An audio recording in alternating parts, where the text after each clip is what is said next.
Futures pointing to a slightly higher open coming up this morning, coming off a relatively unchanged start to the week. Yesterday, if you remember, all three U.S. indexes little changed at the end of the day. The NASDAQ, though, did get back into positive territory.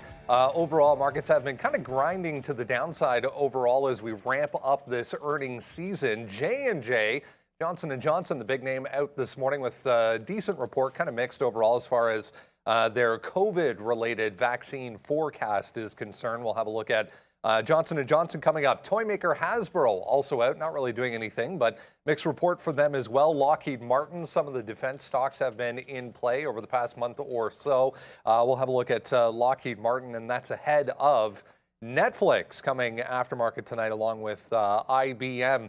Overall, the Fed is on deck as well coming up in May. Obviously, we'll get the next interest rate hike from the Fed.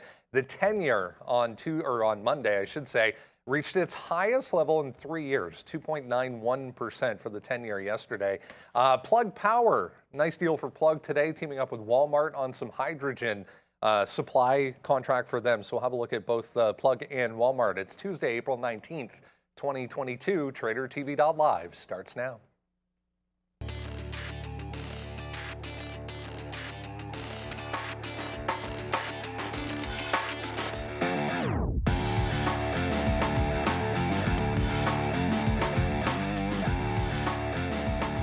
Yeah, there we'll look at some positive numbers. As I mentioned, we've just got some housing starts data for last month just out there, a little bit better, in fact, than expected. Not really moving the market overall, but yeah, the S&P, the Dow, the NASDAQ, all in positive territory ever so slightly. There you can see crude oil there, 2.3% back to the downside after we went red to green yesterday about this time, and then some. We ended the day up more than 2% yesterday for crude. So volatility in energy markets continues. Bitcoin and Ethereum back in positive territory as well. Arun is back in the building. Neil's still a little bit under the weather. Happy to have Arun with us as always.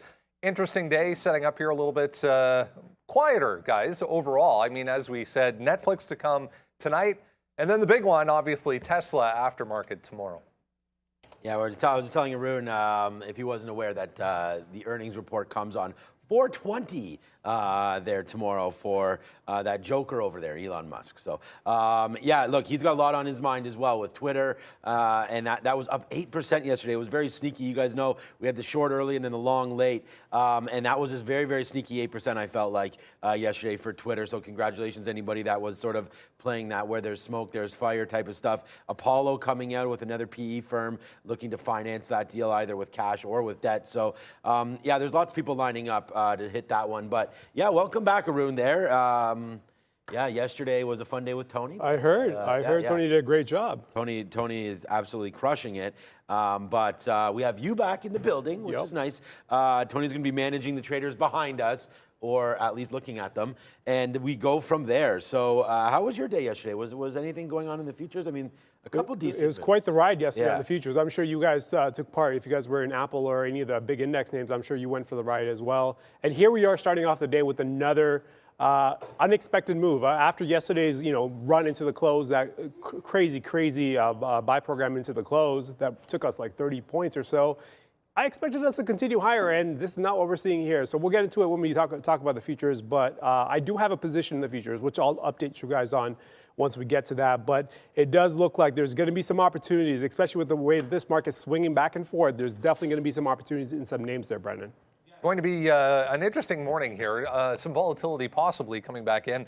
No significant headlines or developments to pass along as far as the Russia-Ukraine story goes, but we'll keep an eye out for anything on that matter as well. I was just noticing there's a few minor deal-making headlines to deal with this morning as well. Blackstone taking American campus community private in a $13 billion deal.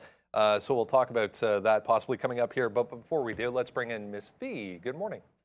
Good morning, trading family. Welcome to another trading session. Please have a successful, profitable day. Like this video, and let's get it started, Brendan. Yeah, let's get it started, guys. Lots to get through as we head towards the open this morning. I just noticed Fox. You can have a look at Fox or Fox A. Yeah, neither on my chart anyways, doing any kind of volume. But just saw this note, Rosenblatt out with initiation on Fox A. Neutral weighting there, $38 price target. Hasbro was another interesting earnings report. Magic the Gathering disappointed, so some people in this room might be a little bit disappointed with that, but overall their earnings report, not a big deal. As far as movement goes anyways, not a lot of volume here for HAS this morning, but another notable report. Yeah, I didn't even look at them. HAS, yeah, it's like Beyond Meat. It's a nothing burger, I guess, here because, yeah, 9,000 shares printed so far. So, yeah, absolutely no comment whatsoever on this stock. So we'll have to do a hard pass on that. I am long plug, though. You want to talk about a deal that I think is a game changer. We got into basically a position that I would have taken if the market was open, 1 million shares. Went through, that's how much is done today, not my position. It's gone through here, 28 bucks. I really like that little level here, trying to break through some of this stuff. I mean, really it's 27.50, 27.60 has some support, but we did punch that long through 28 right now on a deal with Walmart. So, I mean, this is going to start kicking it off. Hopefully, you know, validate some of the investments that Plug Power's made in the hydrogen space, and we'll go from there. Someone said that Arun doesn't look too happy because he had to drive through snow. Well, I mean, I tweeted this out yesterday here. This was my backyard yesterday here, April the 18th. Lots of snow, and this was early because I couldn't believe it. It snowed more than this. Yeah, there it is right there. It's not even surprising, though. This happens every year. And everybody takes their winter tires off and gets caught in this little I didn't even put my winter tires on this year. Mine's are coming off in May. You live in Canada, you live in Toronto, you know what's up. You should already know what's up. Don't take your winter tires off until you get to May, at which point you know there's not going to be any snow left. But not surprising, but it was quite a mess yesterday. But the roads are clear today, so that helps a lot. Yeah, it's plus degrees right it's now. melting. Like plus 3 or 4, something like that. Yeah, when it snows, it won't last for very long. But as you guys know, the weather, very, very interesting. But that's not going to affect our trading here today, as we're excited as this market looks to get heated up. Although right now we are busting back below on the NASDAQ. We were positive for a bit. Even the ES flirting with zeros right now as we go. So it should be a very, very exciting day. We got out of some more Plug Power there as it bounced through 20s. And yeah, Brendan, I think that's the biggest story here. The earnings don't seem to be too booming. I mean, J&J kind of flat, as well as that Hasbro trade. Yeah, I was kind of surprised, guys, at how fast on the snow front, anyways, it kind of disappeared. It's back to dry this morning, but yeah, nothing as far as exciting earnings to touch on. This was the other major headline. We'll talk a little bit about Tesla this morning. So Chinese state local media confirming as of this morning, in fact, over in China, their Shanghai factory back up and running. So we showed you that video going back, I don't know, a month or so ago of how quickly they were pumping cars out of Shanghai. So this is definitely a positive for the company again ahead of earnings tomorrow. Yeah, I mean, we've been talking this whole time about Tesla and Shanghai and what that's meant, right? They've been shut down now for 3 weeks. I talked about that yesterday.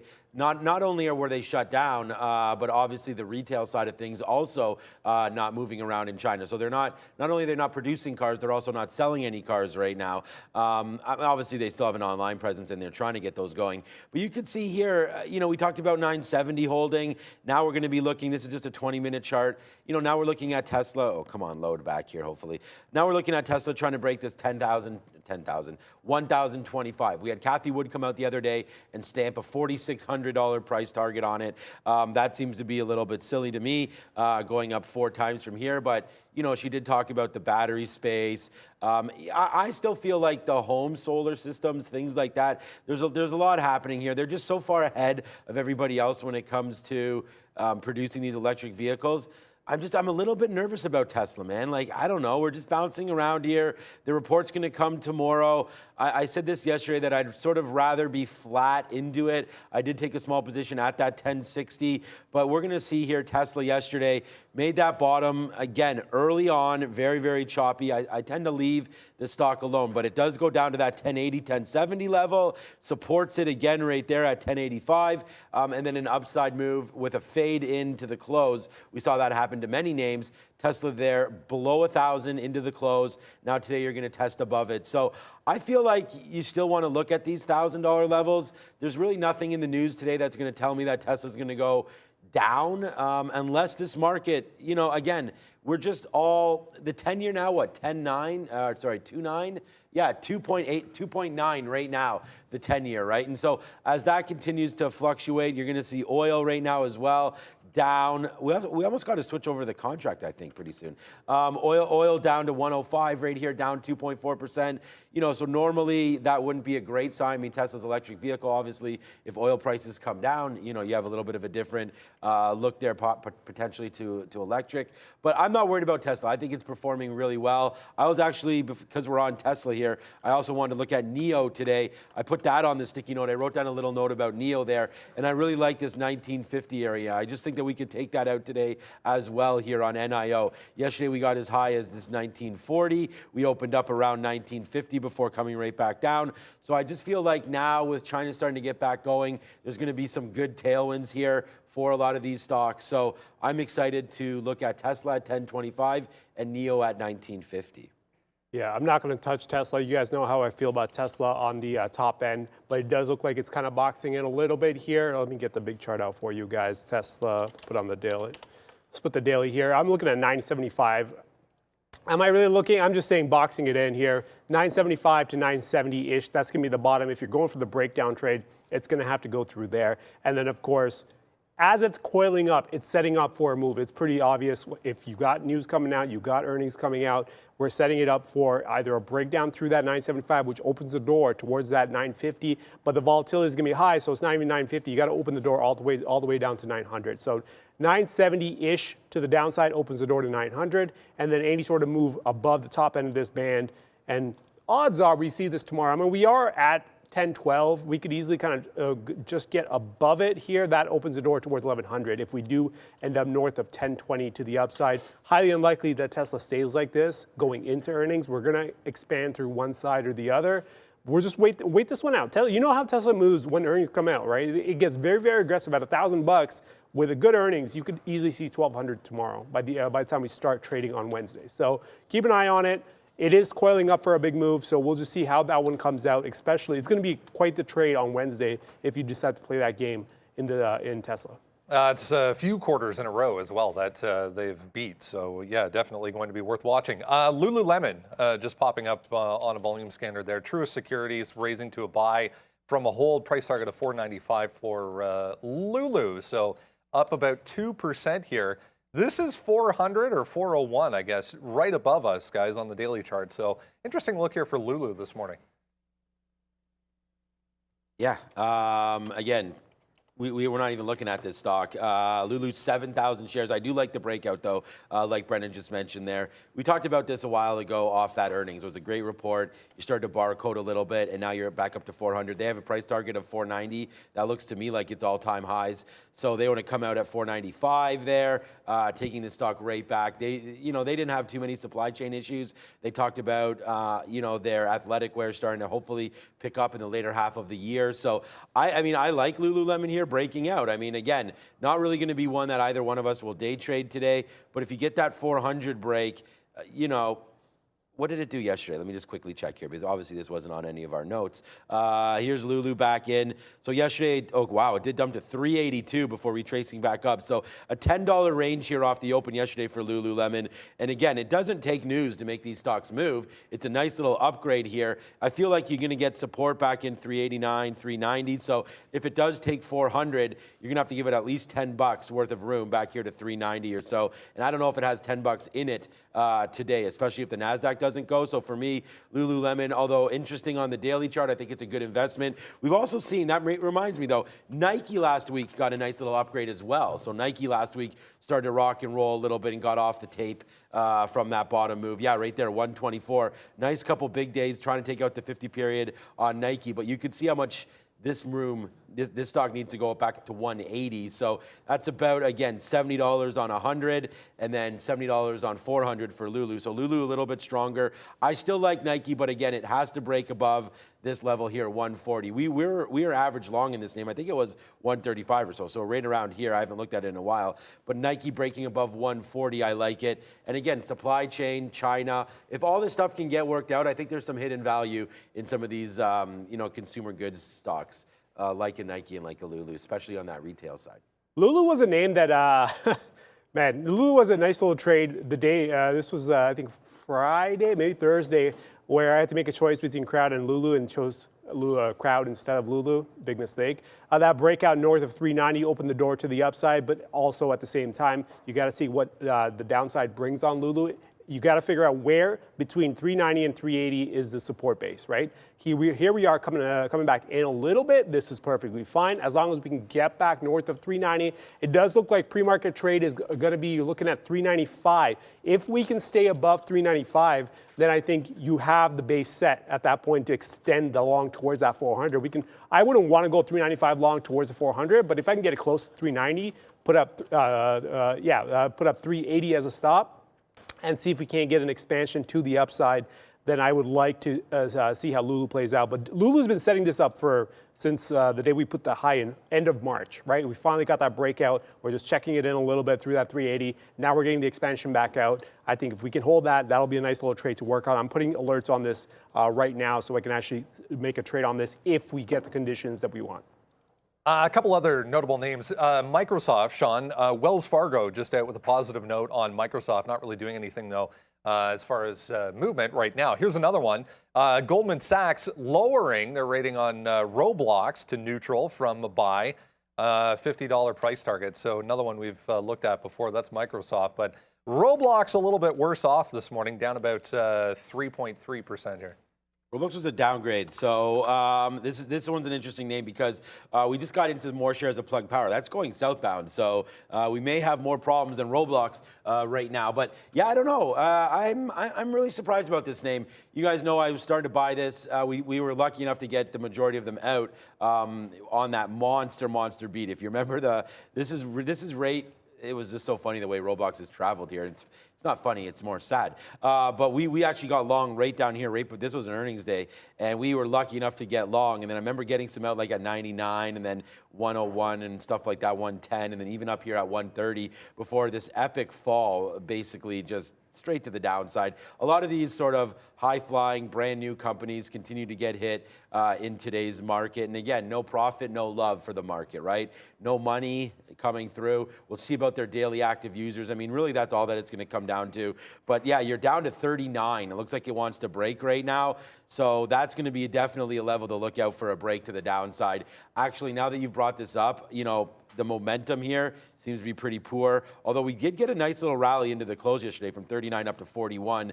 So this could be a little bit of a late call. Again, I don't really know much about it, but as you can see, Roblox has been getting faded. We were just $50, you know, let's call it 2 weeks ago for Roblox. Now you're down to 39. So that's, you know, 20% down in literally 2 weeks. I know the market did have a nice rally back, and I think like this will be a good name for a rallied market. But right now, obviously, as I'm looking at, I mean, I have the 10-year up right now. I'm trying to watch this thing. I don't think we'll get to 3 today on the 10-year, but you can see right here with this is just a CNBC chart. But look what's happened since March, man. Just a month ago, we were at 1.7, and now you've almost doubled up to 2.9. The last time, I think it was 2018, when we broke 3, the S&P fell 19%.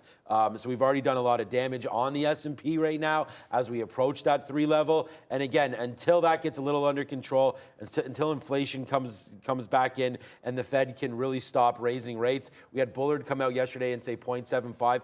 Can't believe I'm on this little rant here when we're just talking about Roblox, but the Fed came out yesterday, Bullard said, Arun, that maybe 0.75 the next meeting, which is a lot more, you know, obviously it's 50% larger than the 50 points that they were talking about. But he also did say that the threat of a recession was lower than he thought it was before. He tends to be one of the biggest hawks out there. So again, until Roblox and the Fed stops sort of, you know, doing this to the market, bringing back the balance sheet, and then tightening or raising the rates, I don't think a stock like Roblox is going to work. I mean, we get questions about SoFi, Palantir, things like that. The time is coming for these stocks, and if you want to start to nibble right now, I don't think there's a problem in doing that. But again, it's not the right time. There's other fish to fry here. I would leave names like Roblox, SoFi, Palantir, DraftKings, Roku, Twilio. I mean, it just goes on and on. I'd leave those alone and stick with the bigger cap names until we get some further clearance of maybe rates have stopped raising.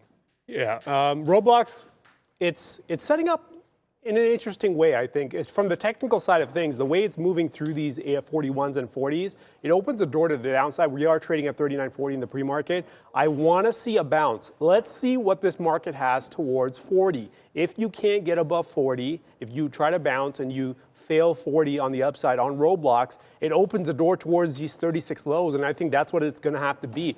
I don't want to chase after it on the downside, but at the same time, if you get failed activity to the upside, given the way it's moving through 42 and 40, it opens the door for that short as long as the buy side action isn't there. And that's what I would look for first. Check the buy side action. If it's not strong or if it has no carrying momentum, at that point, come in on the short side, put the stop north of 42 and see what it's got to the downside. So what I'm going to do is I'm going to put the alert out at 40 and see if we ever get to 40. And if we can't maintain strength above 40, to the short side go with the 42 stop. All right, let's make it official. Here we go. Analyst moves for you this morning, upgrades and downgrades. There's Lulu, we mentioned Norwegian on here as well. Some of the cruise lines in a little bit of focus yesterday. There was a little more volume I noticed yesterday.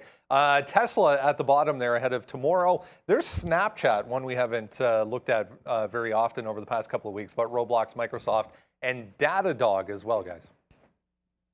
Yeah, there's that Roblox. I mean, I can't believe Microsoft with a little bit of a downgrade there. Microsoft is, I think, the name that everybody's most worried about coming into earnings here. You know, they've been performing really well, but they've been on quite a nice little decline here from 315 just back in April 5th. Like we're talking about 2 weeks ago, less than 2 weeks of trading, obviously, down all the way to 279 again, and really at its breaking point, in my opinion. I mean, a lot of the stocks are going to look like this. It's just Microsoft right here is right at a slippery spot of 270. If we break below 270 there, and I don't know if the downgrade was trying to get this ahead of their earnings report or whatever, but if they start announcing like a slowdown in any of their commercial business, then I'm pretty nervous here about Softy. They also have that big buy going on with Activision, which, you know, I don't know, like whittling down their cash position for that company.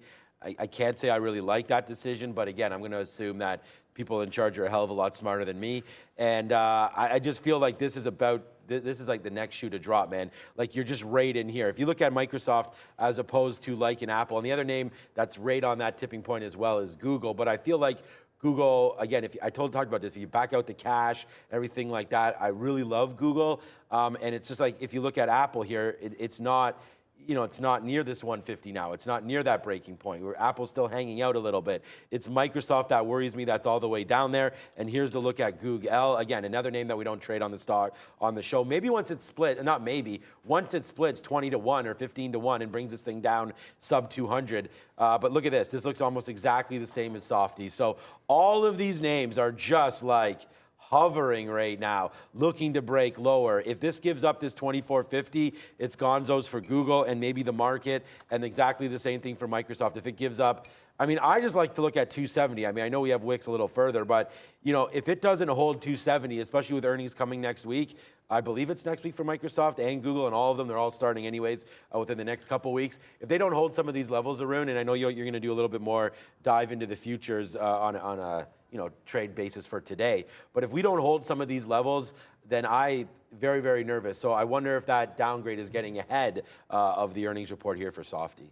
Yeah, Microsoft not looking too good. That 280 needed to hold that well. Now we attempted a bounce yesterday. It kind of went sideways, avoiding the afternoon or the closing buy program. And then we tried a pre-market run as well. So the pre-market run was up to like 283 or so. You see this move didn't work out well, or that was an aftermarket run. Now what I'm looking for is, given what we saw yesterday through that 280, attempted bounces, if you lose that 278 one more time, I think shorts are on Microsoft as well. So it's the way the chart's setting up, it's not the best of places to get the short, but if you get active bounces that aren't going anywhere, you could clearly justify, hey, you know what, there's sell side activity, let's go for the short. So that's what I'm looking at here on the short side. Just break 278. Pre-market last trade is 279.63. If we can get going through 278 to the downside, I'd be open to taking a shot towards that 275. Why not? There should be some buy-side action around that 275 heading down to 270. So you do have to be smart about where you put your risk. But I think breaking through 278 after failed bounces north of 280 opens the door for the short. I keep talking about this too. I feel like I'm saying the same thing on a lot of these names. Is if these bounces can't hold, go for the short. But that's the way it does seem like it wants to start the day. But again, we saw yesterday's open, huge buy-side activity right off the open. If you get that again, all these reads are out the door. So I'm just going to wait. And until we get some information on these specific names, I won't be stepping in too early. But at the same time, my equity list today is probably not going to be as large as I would normally put it if I don't have any futures positions, because I do have a futures positions. We will talk about it when we get to the futures. So I'm going to be a little lighter with these equity names. I'm going to be extremely selective on what I take because of the amount of risk that I have put aside for the futures. Yeah, the market, so, I mean, just going negative once again, guys, for the S&P. I wanted to mention quickly, so we get through the banks, mostly last week and then BAC yesterday. The banks, though, among those showing a little bit of relative strength here this morning, you can pull up any of these. There's WFC, there's Goldman, both looking, near or at where they were at the end of the day yesterday. Day highs, JP Morgan, another one, positive on the day when the overall market just going back into the red.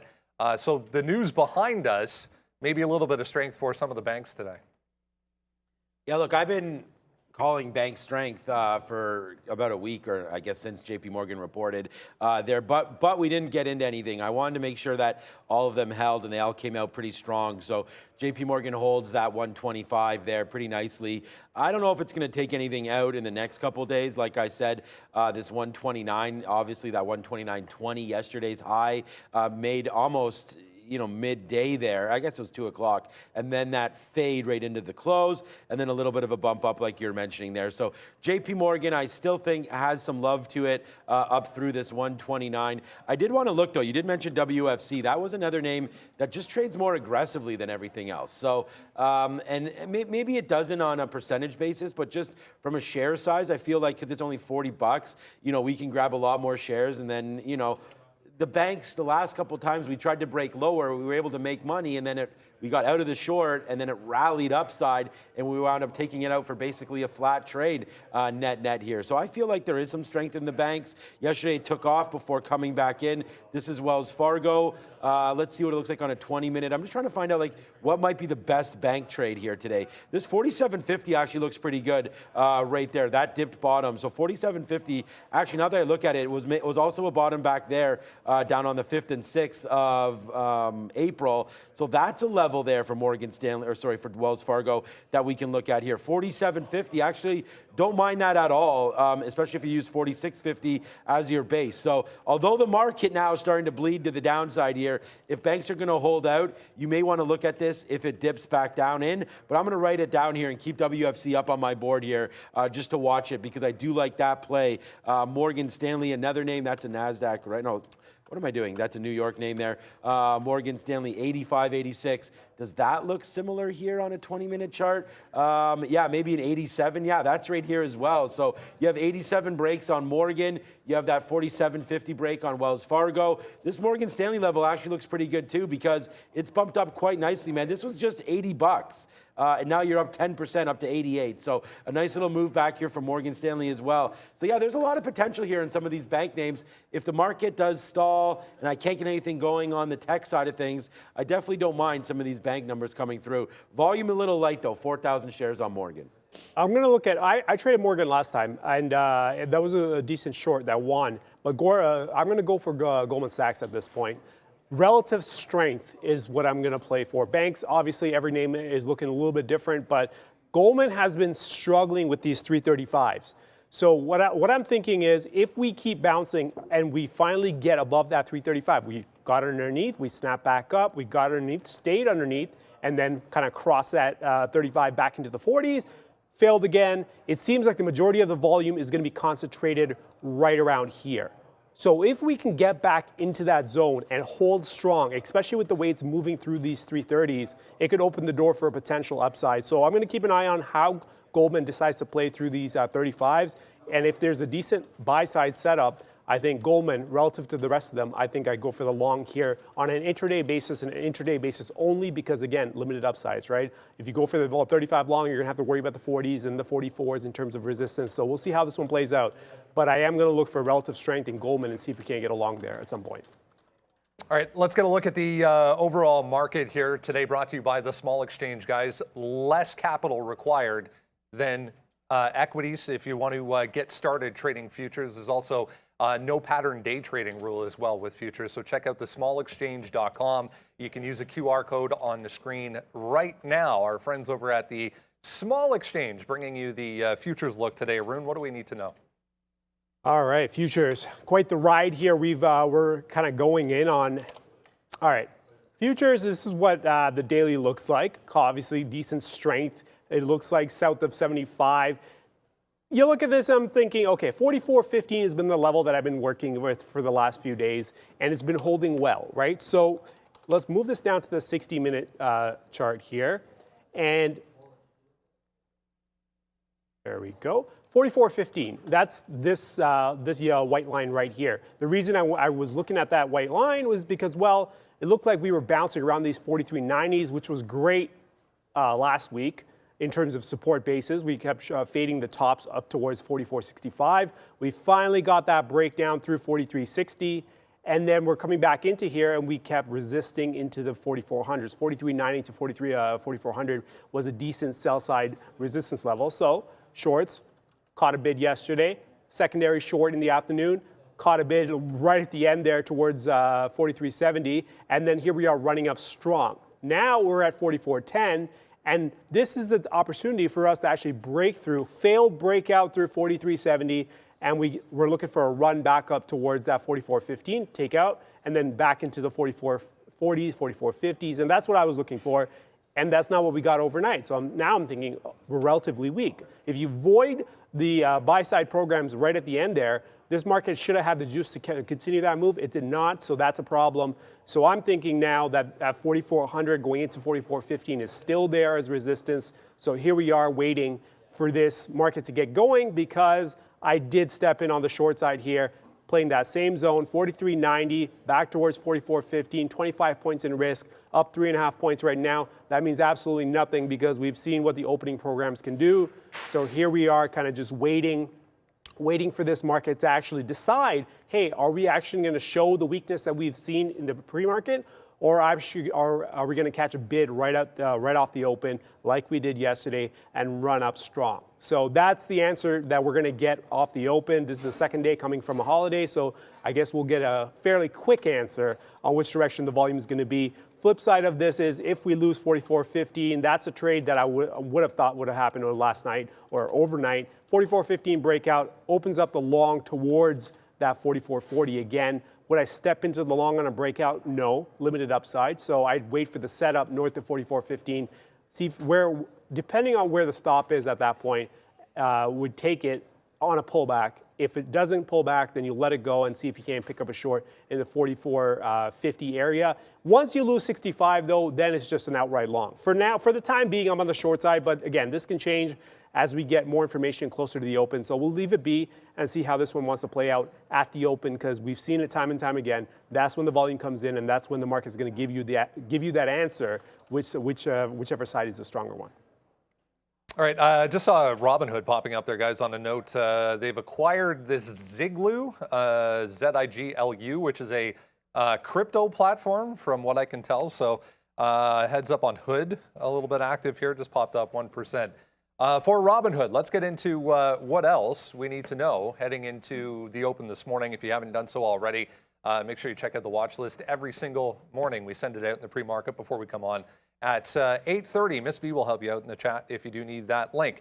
Let's go to Johnson & Johnson quickly. Worth a note here, they lowered their forecast once again for COVID-related vaccine distribution, just saying there's too much of it essentially out in the public now. So their prior forecast to the downside, the company said earlier $3.5 billion in sales for the shot. They've lowered that.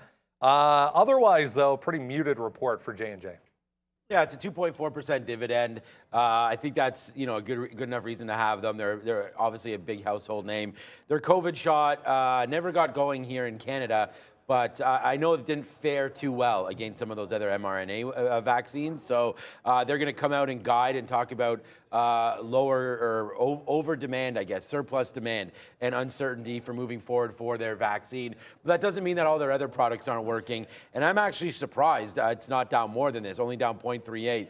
They take away sales forecast for that COVID-19 vaccine, and they actually guide lower now. So 10.15 to 10.35 per share versus 10.40 to 10.60. It's nice to talk about companies that are actually making money, but Johnson & Johnson has been pulled back in. And again, it's not like a super sexy name. I don't think this causes any pause for concern or anything like that. I think if you can get J&J back here, even near the 50 period at 172, that could come in the next couple of days off this report, let alone 170 down here where the 200 period is. I like J&J in here. I think you got to diversify your portfolio a little bit, and I don't see anything wrong at all in this report. Earlier predicted 3.5 billion in sales from the shot. It's not that they said that's not going to happen. It's just they're not guiding anything forward. There is a surplus in supply for all the shots. That's true for Pfizer, Moderna, all these companies. I don't know if they overproduced it or not, but right now they've gotten some slack for the efficacy on their drugs or on their vaccine. So right now it's just kind of barcoding. I don't see much of a trade for Johnson & Johnson. Yesterday it was 180, dipped all the way down to 176. So it does have the ability to move here. And I just feel like if you take down this 176 to the bottom, then we probably float, into this 173, 174 area. So it's not a great report for J&J, but on the daily, it's not looking like anything.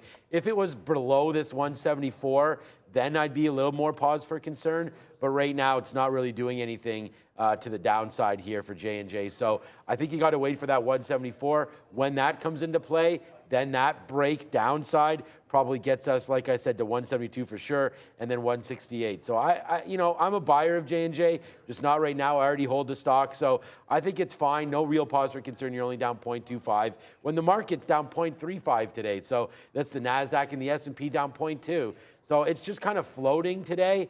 I like it. I like the dividend of 2.5. Wish it was a little bit higher, but again, J&J's performed well over the last month. Can't complain from a 156 up to 184. You are giving some back today. Plug Power is falling down, man. I mean, if this goes anywhere below, just quickly here, just to give you guys an update, we did get something out there at 70 when it wasn't, working appropriately. But a nice position there, averaged in right there. One last average back down to this 2650, and then that's it. If we break 2650, we'll regroup on this on the open because we're not going to hold anything that just keeps on tanking like this, especially in the pre-market. But Plug Power right now giving back, was not expecting this.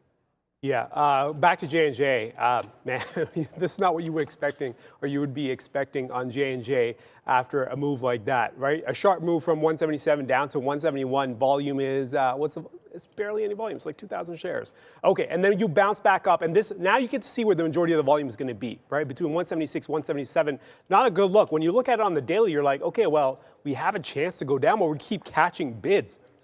Even if you were to include that, that spike down on 2,000 shares down towards 171, they're bouncing right off that 173, 174 support going back to early 2022. So this is becoming an issue where maybe this short isn't actually a short. It could be a long, risk is high, but I don't know if I'd want to be on the short side of this. So I am looking at this going, you know what?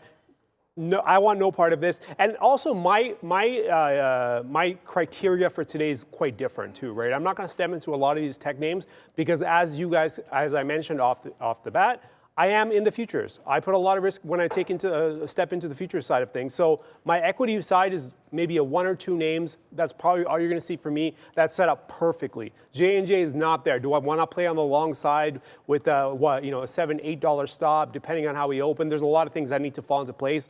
Not going to step into this. I'm just going to carry this futures position.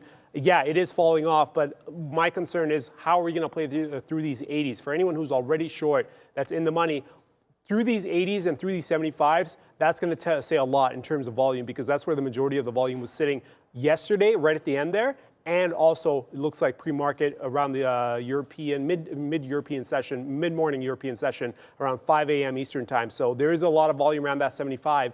I think if we get through those 75s, we could see that 65 again. That opens the door to the downside. And that's what I'm hoping to see, right? For now, we are waiting. Yes, it fell, but at the same time, that's what we got to see for this market to get going to the downside. Till then, it's, you know, just cautious movement to the downside is all I can say. But J&J, definitely not going to step into this one today. Market was broke down there a little bit, guys, on a unconfirmed, again, nothing confirmed, but some reports floating around suggesting that Russia may be aiming to declare victory over Ukraine on May 9th. Pure, again, speculation, but a few people posting that right now, so heads up on the future. Twitter back to the downside ever so slightly. We are higher, you know, versus where we were yesterday, basically, but breaking back down with the overall market this morning. We talked a little bit late in the day yesterday about some PE firms getting in line, ready to potentially finance or offer financing for any kind of deal that may involve Elon Musk. Apollo Global now said to be named as one of those PE firms. So as we said yesterday, more to come potentially. Yeah, we talked about that at the start of the show there with Apollo Global, and what we did with Twitter yesterday was short early on that 46 break and take this all the way to the downside before, you know, it absolutely collapsed. We had a great trade there, and then we averaged in. We took the long there and averaged in and took this upside before getting it out at 48, the last part out right at the close at 48.30 there, and then we ticked around this 49 and almost touched 50 in the aftermarket.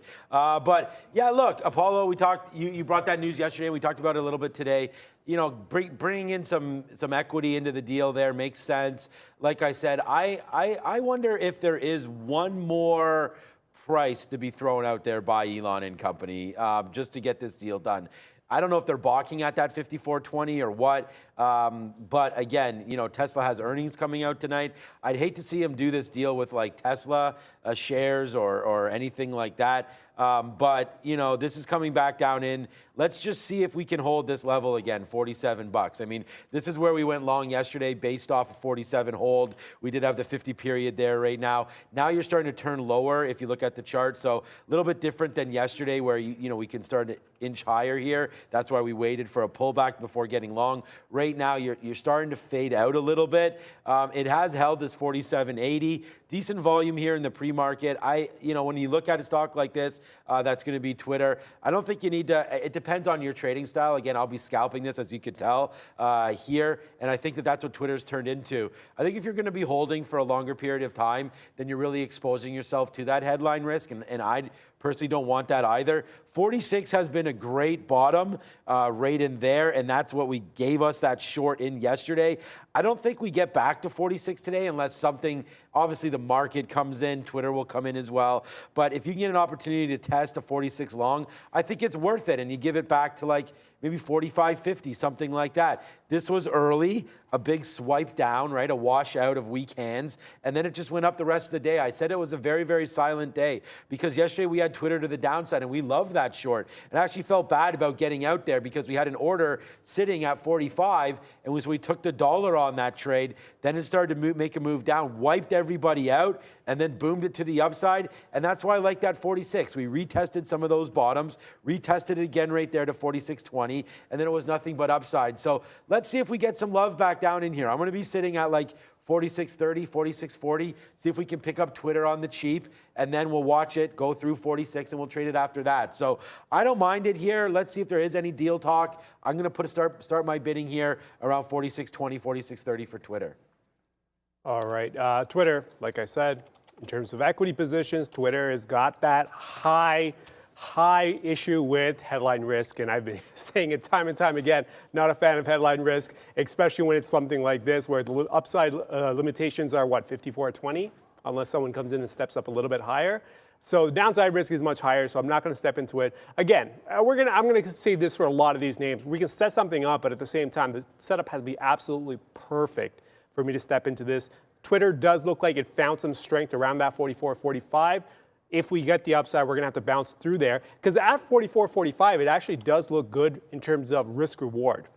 Forget the technical side. From the risk reward side, if you can get around 44, 45, even 45, 46, putting up $2 and see if you can look towards north of 50, that's actually a decent risk profile for a long. So if anything, it's going to have to be down there when it comes to Twitter. But up at these 47, 48s, no go on Twitter on either side. Valeria. Hey guys, I remind you to like this video. Please help us to get at least 1,000 likes before the opening bell for the lock. And back to Brandon. Let's continue along. Plug Power next, announcing a deal with Walmart today to supply 20 tons or potentially 20 tons per day of liquid green hydrogen to power lift trucks for Walmart right across the U.S. So a little bit of validation, I guess, for some of the work that Plug has been putting into this space over the past year or so. But Sean, as you were saying, I was just watching as well. Plug back lower now. Yeah, I don't know what's, and again, it could be one of those things again where people, buy the rumor, sell the news. But again, Plug, it's not like that happened yesterday for Plug Power. It really didn't do anything. So I feel like there was really no buy any sort of a rumor here. This just kind of came out of nowhere for me anyways on Plug. I'm not a shareholder for Plug Power, so I don't know if this was in the works or not. But I just feel like that's a big deal for them. It justifies some of their expansion, obviously, into the field here. Hydrogen is going to be a thing. If Walmart's now going to support it with what was the story? I mean, it's a ridiculous amount we have 20 tons per day of liquid green hydrogen, but it's trying to power like almost all of Walmart's fleet there that switched over into the hydrogen trucks. So I just feel like if it's done for Walmart and it's successful, why can't they roll this out to many other companies? And I just feel like obviously the infrastructure needs to be in place and things like that. I just thought this was maybe a game changer for Plug Power and something that, the stock could get behind. And it was just about this break right here. Could we have a possibility of breaking 28? It was right here. I liked it. And then I thought that's 28.70. And then you even get a little bit higher into 30. So for me, I feel like Plug Power deserves a little bit of a chance to go right now. That bottom, the 50 period is 25. I don't want to hold it that far down. If we're going to be wrong, let's just be wrong at 26.50, man. Sort of where we started the day. We are already sort of ticking upside. Volume came in here around 8:30, ticking this higher. And the thing is, remember I said we had an upsized position in it? Well, I mean, we did get out, not all of the shares, obviously we averaged in and now it's starting to tick lower, but we did get out some of this, breaking through 28, we got 28.05 or so, and then some of our outs, 18s, that was 10, so 18s, 19s, and then 21s or so is our best out, and then we took another position right here at 60 and got that out at 70, so we still are holding shares. It's not great. We don't have the same position we had up here, but still, I don't like it. One more average in coming around this 26.80 level, right into here somewhere. And then if it doesn't work, it doesn't work, man. And we're going to get out of Plug Power. We have a lot of other ideas today, and I thought this would work. I liked it for Plug, and I don't want to give up on it. We still have the imbalances coming out. Could start a little bit of a rally, but I just wonder if it's one of those names, again, not making any money, one of those beat down names in this sector that's rallied from the bottom. This is great news, and I just think that it might be a sell the news event for a lot of shareholders. But come on, man, can't Plug get back going? I mean, we had huge highs in this name. It actually hovered around this $60 for a while. So I feel like this is the deal that they're looking for. So let's see if Plug can turn this around, but we're also not afraid enough to admit that we're wrong. So this name could go down. If it does, man, it looks like we'll take that $1.50 worth of a hit here and get back into 26.50. So yeah, not a great trade here for Plug Power. I thought it would be better than this, and it's just simply not. Yeah, I'm not touching Plug. I saw Plug. I was like, you know what? Plug could be really good north of 28, but at the same time, 28's got to hold, right? It's pre-market. It could actually still be a decent long, too. The way it's been moving up, that was fairly sharp to the upside.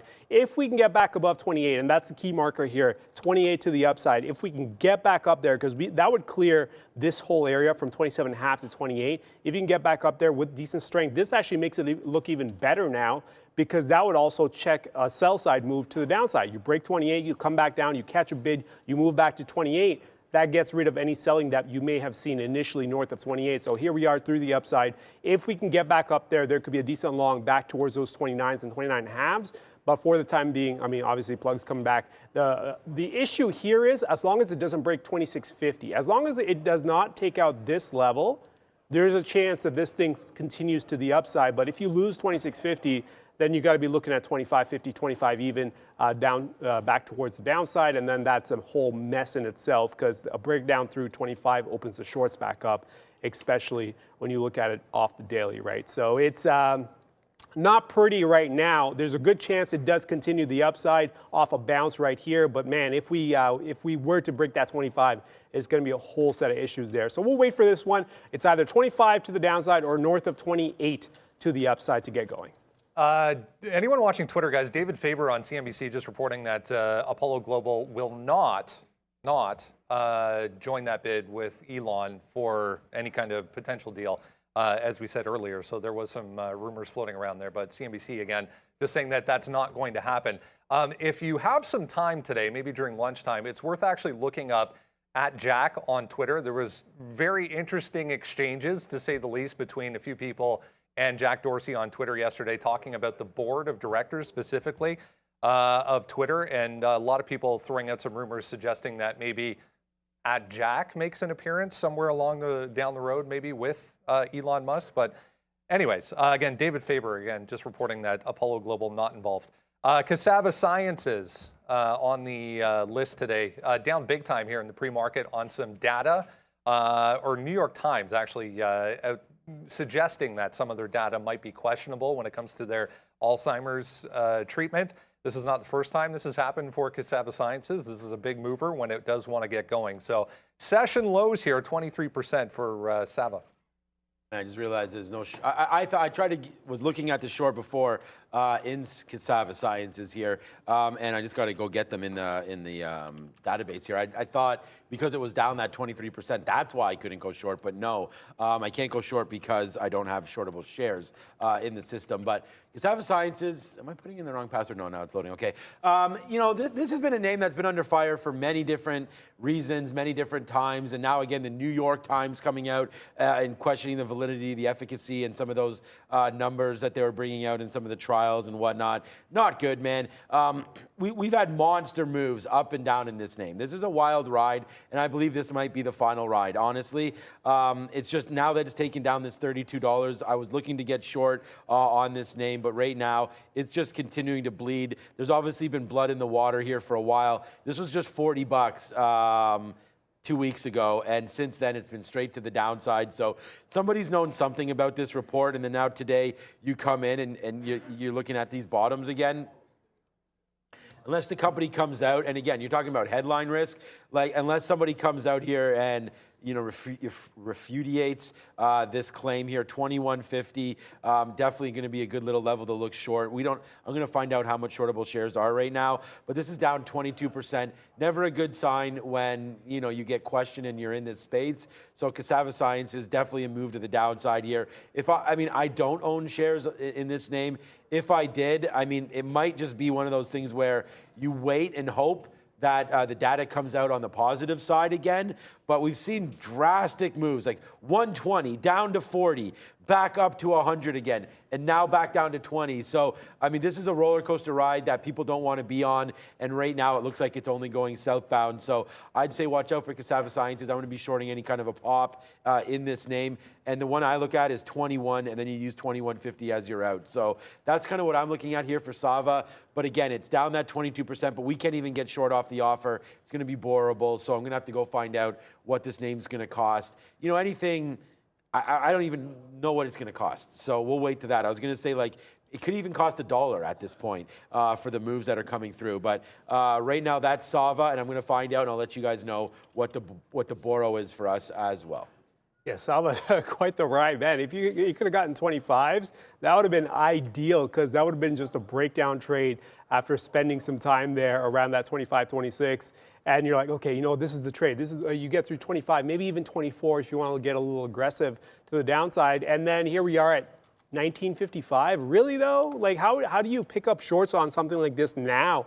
You got to catch it on a bounce. That's the only thing you can really do. It's going to be tough to do on an expansion trade to the downside unless they set up a brand new set of levels to work with as we move through here. The danger is too high that this thing snaps all the way back. And that's the problem, is like if you take the shot south of 20, where's your stop? Because do you want to get out at 21? Do you want to get out at 22, knowing that 24, 25 is going to be an issue?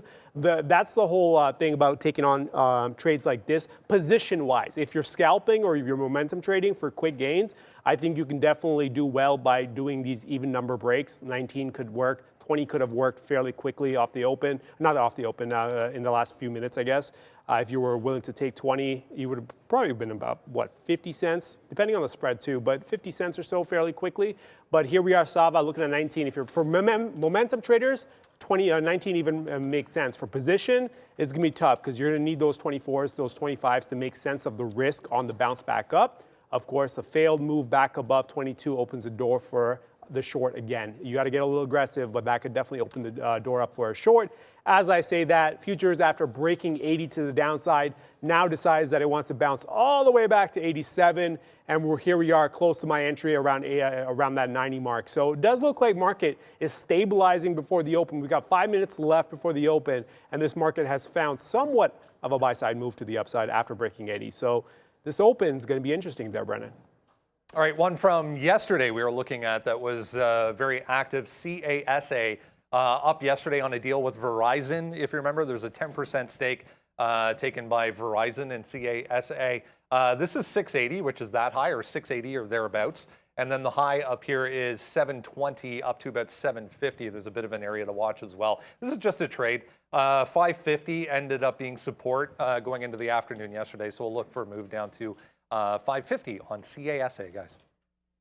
Right, yeah, good little cover there on CASA. We talked about that yesterday, possibly making a little run in the aftermarket. That didn't happen. Okay, so what's up to Alan? What's up to Mike as well? Here is your imbalance locator there. Thanks for the super chat. I was going to get to it, but again, the NASDAQ doesn't really update until 9:25, so I feel like we didn't cover it early enough. So there was nothing on here. I mean, BAC 200,000. DD there on the sell side. We've talked about that as well. Alibaba may be good to go. But because you put that super chat in here, look, Mike, I got the dunks on today. So we'll see about this. Ooh. The Air Force One, there it is. The dunks are right here, so they're in the building. So we'll see about that. We're blue on blue on blue today. You'll see me during the trade of the day probably on that one. So thanks, Mike, for that. And I don't know, I hope you got your stuff. I don't know, you haven't messaged me yet. But okay, so that's off the open. Doesn't really look like anything too exciting. I just closed the imbalance locator. It was actually pretty cheap, man. It was 3 cents a share. That's it for this name. So I didn't get you any. 3 cents. That seems a little expensive for me. 3 cents. Yeah. So I'm thinking, you know, Sava's already dropped here $2-3, and so I'm going to do the same thing now that we have shortable shares. I am sitting here waiting to get short near that 21. So if 21 comes back up, just off a nice little pop, we have that 21.50 that we want to get the heck out of there in case that does come in. So we'll watch out for that. If Sava pops in, then we'll address that trade as we go. Okay, so a couple names that we didn't look at yet. I'm debating shorting Twitter on that Apollo news. If they're not involved, why did I do AMD New York? If they're not involved, then yeah, that kind of squashes some of that momentum. Now I got to fix my shoe now that I took it off. The tongue is, one more pull. Futures, here we go. There we go. Yeah, futures starting to come back down a little bit as well. Not that. Okay, no, go ahead. Yeah, go ahead. No, I was just going to say, because one idea I was working with here was AMD. AMD, I thought yesterday, had a nice momentum change.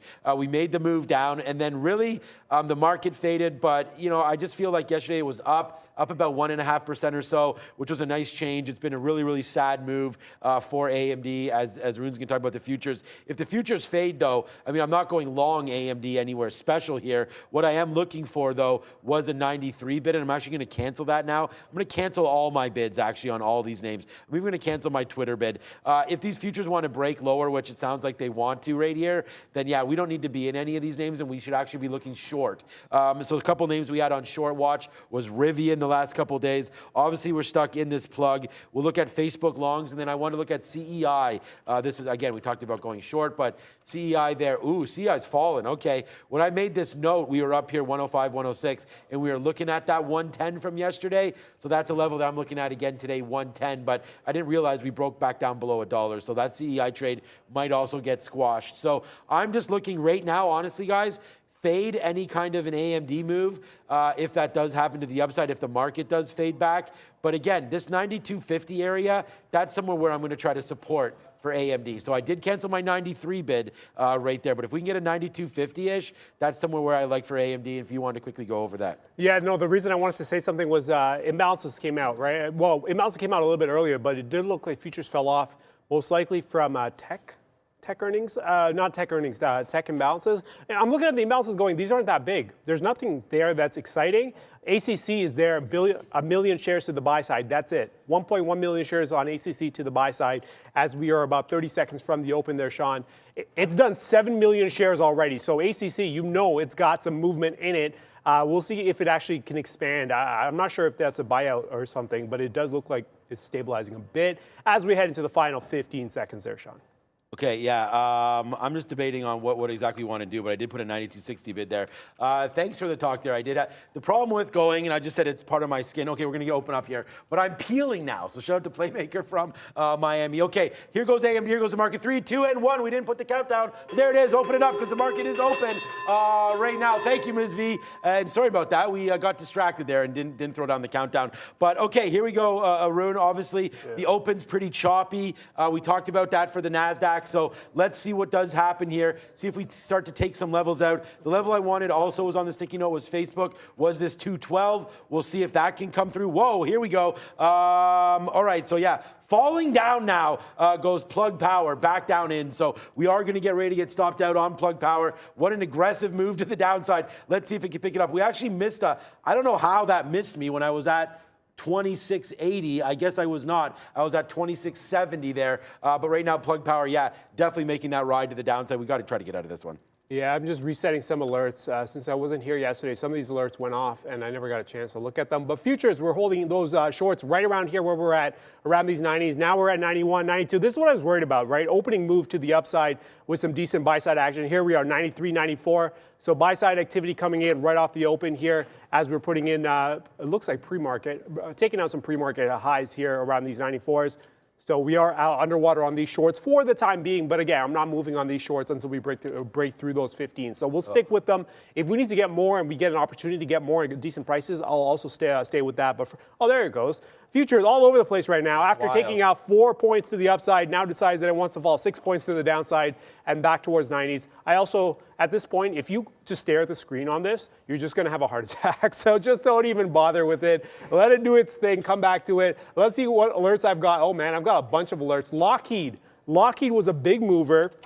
I was looking at that 460 to the upside, and I wanted to see if we were actually going to come in from the other side. I was looking for potential shorts on Lockheed if we could actually fail through these 60s, through these 460s. And what do? We open above it and rally up to 464. I'm still keeping an eye out on Lockheed on the short side. The reason being, we did some trading underneath 460. Okay, there should be some resistance up here somewhere in these mid 60s. Okay, can we get back underneath? If we get a chance to get back underneath, it could open up the shorts again. So here we are, just waiting on Lockheed to get going. As I say that, futures back to towards 85. Nope, 87, all over the place still. So Lockheed is definitely going to be an interesting one to watch as it moves around here a little bit and figures itself out. Because you know, Lockheed, 460 bucks. The level 2 is actually fairly thin. 116,000 shares only traded. We're about 2 minutes in, and the spread is about $2. So good luck. Trade's there, but you got to put a pay up and wait for some volume to come in. Brendan. STSS, guys, recent IPO. It's a medical equipment maker. Low float here as well. Just took out that high,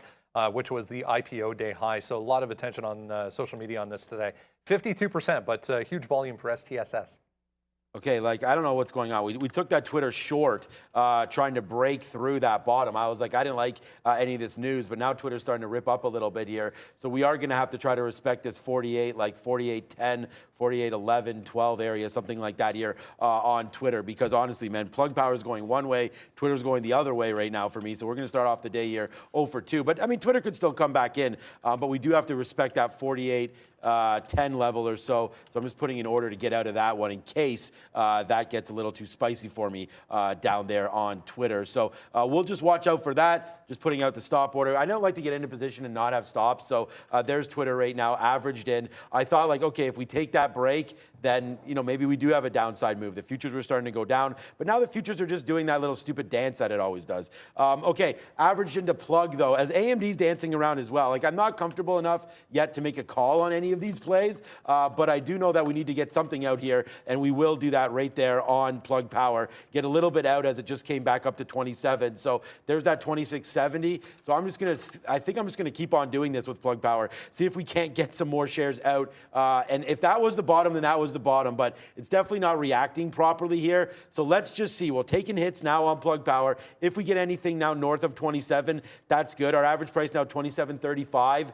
And again, you know, holding this on the Walmart news, we did have that bottom of 26.50. It almost came through. So that's where now sometimes we talk about licking our wounds. We talk about that too much now. We shouldn't be licking our wounds as the future's now starting to go back to the upside. So well, let's hold on to a little bit of plug power and really just worry about this Twitter as that's going the opposite way here. I thought Twitter was going to go the other way, but no, that's going to be a wrong call. All right, futures bouncing north of 95. Great futures. That doesn't help me because that puts me 5 points out right now, but we're holding on for that. The one that would have been stellar, wow, Lulu. Remember we were looking at Lulu like north of 390, stellar trade. If we can get somewhere closer to that 390 to take along against the 400, that was a trade I was looking forward to on Lulu, and Lulu decides that it doesn't want to give you a chance. You either get in at 395 against that 400, or you don't get it at all, and that's what it did to the upside. I see some T coming. Thank you, Valeria. As we break through 400, we put in a 405 high, but Lulu, man, do you want to trade Lulu this early in the morning? So this early in the day, too. Lulu, 200,000 shares, $2 or $1 spread. A little dicey. So although Lulu has broken that 400, it would have been tough to catch with the spread. So no dice on that one there. We're going to pull that alert off. We're going to move on. I noticed that Roblox now has done a false breakout through that 39. Okay, Roblox. I see that. A nice little move back up towards 40. If we can get going, that could open the door up a little bit. Do I want to really chase into these longs? I don't know. I mean, that false breaks, I really like false breaks just because it gets a lot of people offside, which pushes stocks further than they need to go. So here we are on Roblox taking a look at 40, and that could open the door towards a long side, and the daily looks good too. So you know what? I will look at Roblox. Oh, there goes 40, but I'm not a momentum guy, so I will wait on these 40s, but I do want to look at the long side on Roblox. Brennan. LVS, guys, just popping up here. Just double check 27th for earnings on Las Vegas Sands, but having a nice day here, 2.8%, ripping through day highs right now for LVS. You know what I didn't understand, and maybe you can find out for us right now, Brendo, but there's that Ford, man. That's 1580. Like, honestly, man, damn it. I cannot believe I missed Ford. I've been talking about this for weeks and weeks and weeks, this 1580 level. Cannot believe that I'm sitting here in plug power and some of these stupid names, and I don't even, I mean, I'm happy with my Twitter trade, but I cannot believe I missed this trade right now. So I'm a little bit, I wouldn't say I'm on tilt or anything like that, but I wanted that Ford trade. I've been looking at this forever, and I can't believe that I missed this Ford trade today as it was starting right around here. Like, I cannot, again, like a little bit of a missed opportunity there for sure. Why wasn't this on my radar yesterday? I should have been, because we were up here to 1580 and we touched 1580 yesterday. We talked about this trade. It just didn't break. So darn it, missed opportunity here on this one. Pie on my face for Ford as that's straight to the upside. What's up, Brendo? Aftermarket yesterday, there was a couple of notes. Looks like on their current quarter, guys. So a few analysts talking about their current quarter. I'll double check on earnings for F real quick. Just bear with me. It's the 27th as well. So a few minor things for Ford. Darn it. Yeah, that kind of sucks because we definitely were looking at that Ford trade yesterday at that 1580, and that would have been a great take. Like, we would have had that for sure, especially with the bottom of like 1570 there. A nice little take for Ford. So let's just see if it comes back in. That's all. I mean, it's a good move. If the market does continue to fade out a little bit here today, which it's not really doing anything, we'll check back in on your futures position. I'm sure there's status quo. But right now, Ford, if it pulls back in, Definitely a name that I like. It's just it's off a little bit too much right now. I'm not going to buy a stock that's up 3% into a falling market. So right now we'll watch out for Ford. And there's Sava. We just got into some Sava right now, so I got to watch out for this position as Twitter's coming back in. Yeah, I'm looking at Roblox, like I mentioned, north of 40. I want to see how it trades around these 40s. If anyone's wondering, hey, why is Arun sitting here not taking any positions? I've got a position. It's just not on the board. It's the future short here at 90. So we're waiting on that one there. It's not up there because of the amount of space that these futures symbols take up, because they're like 7 characters. It just takes up way too much space. On the equity side, I'm still looking. Roblox potentially north of 40. That could be on the table for a long. So we're going to wait a little bit more, see how much more action's got. It looks actually fairly strong. So I probably will most likely step onto Roblox on the buy side here against the lows. So 38.50 on the stop. 40 even, close to 40 even on the long side. I'm noticing that GME just hit the 140 to the downside. Did we? Yes, we did. We got underneath yesterday and we're hitting that level again. Okay, GME, I see you. First off, before I talk about it, are there free shorts on GME? That's Probably. the question. Probably. No, there are not. No? We're not going to talk about GME. Oh, come on. No, I'm not doing it. So GME, no Nice go. winners. No go on GME as the futures now has broken back underneath 43.90, and looks like Roblox is coming back underneath 40. So that means, you know, I can't take that one long. So we're going to have to wait on this one a little bit more. Big time movement to the south side, man. I just wish I didn't. I mean, we would be monstrous again if I didn't touch this too. And I just said to Brendan, like, why am I even trading in the pre-market, right? Like, let these things settle down. Because Plug, first of all, Twitter's a nice winner now, 70 cents in the money.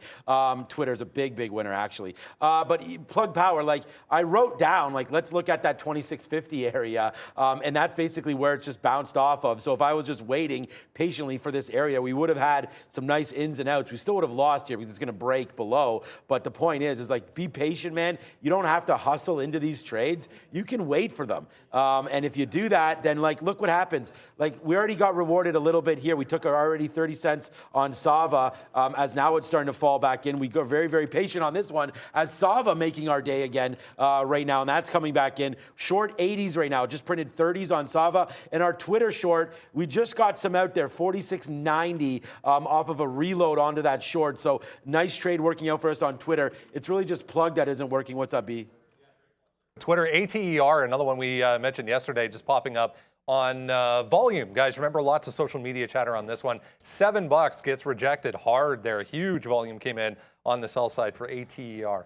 Okay, yeah, good name there. We talked about that. That was rocking in the pre-market. We didn't talk about it much, but I was watching that $7 level in the pre-market. But we're right there, though, right back to 7. That was a nice flush up to 7.30, then a flush back in. This is probably just reloading itself to go long again. But again, if you're looking at this, you have that 660, 650 area. That was yesterday right there, so watch out for 660. If that comes in, that probably gets supported as well. But here we go again, man. Maybe this is another run up to $8 I think there was, and I don't know if there still is, Brendo, but rumors about SpaceX or Virgin Galactic, whatever, coming in and looking at these guys. So ATER still motoring.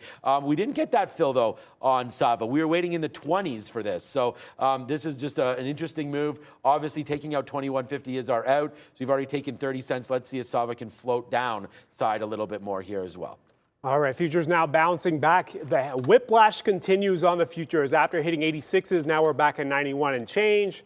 All right, I'm not gonna, until we make a solid move in either direction, I don't want to keep talking about this as we flirt with these 90s, right? I'm gonna be in and out 2 or 3 points, in the money, out of the money.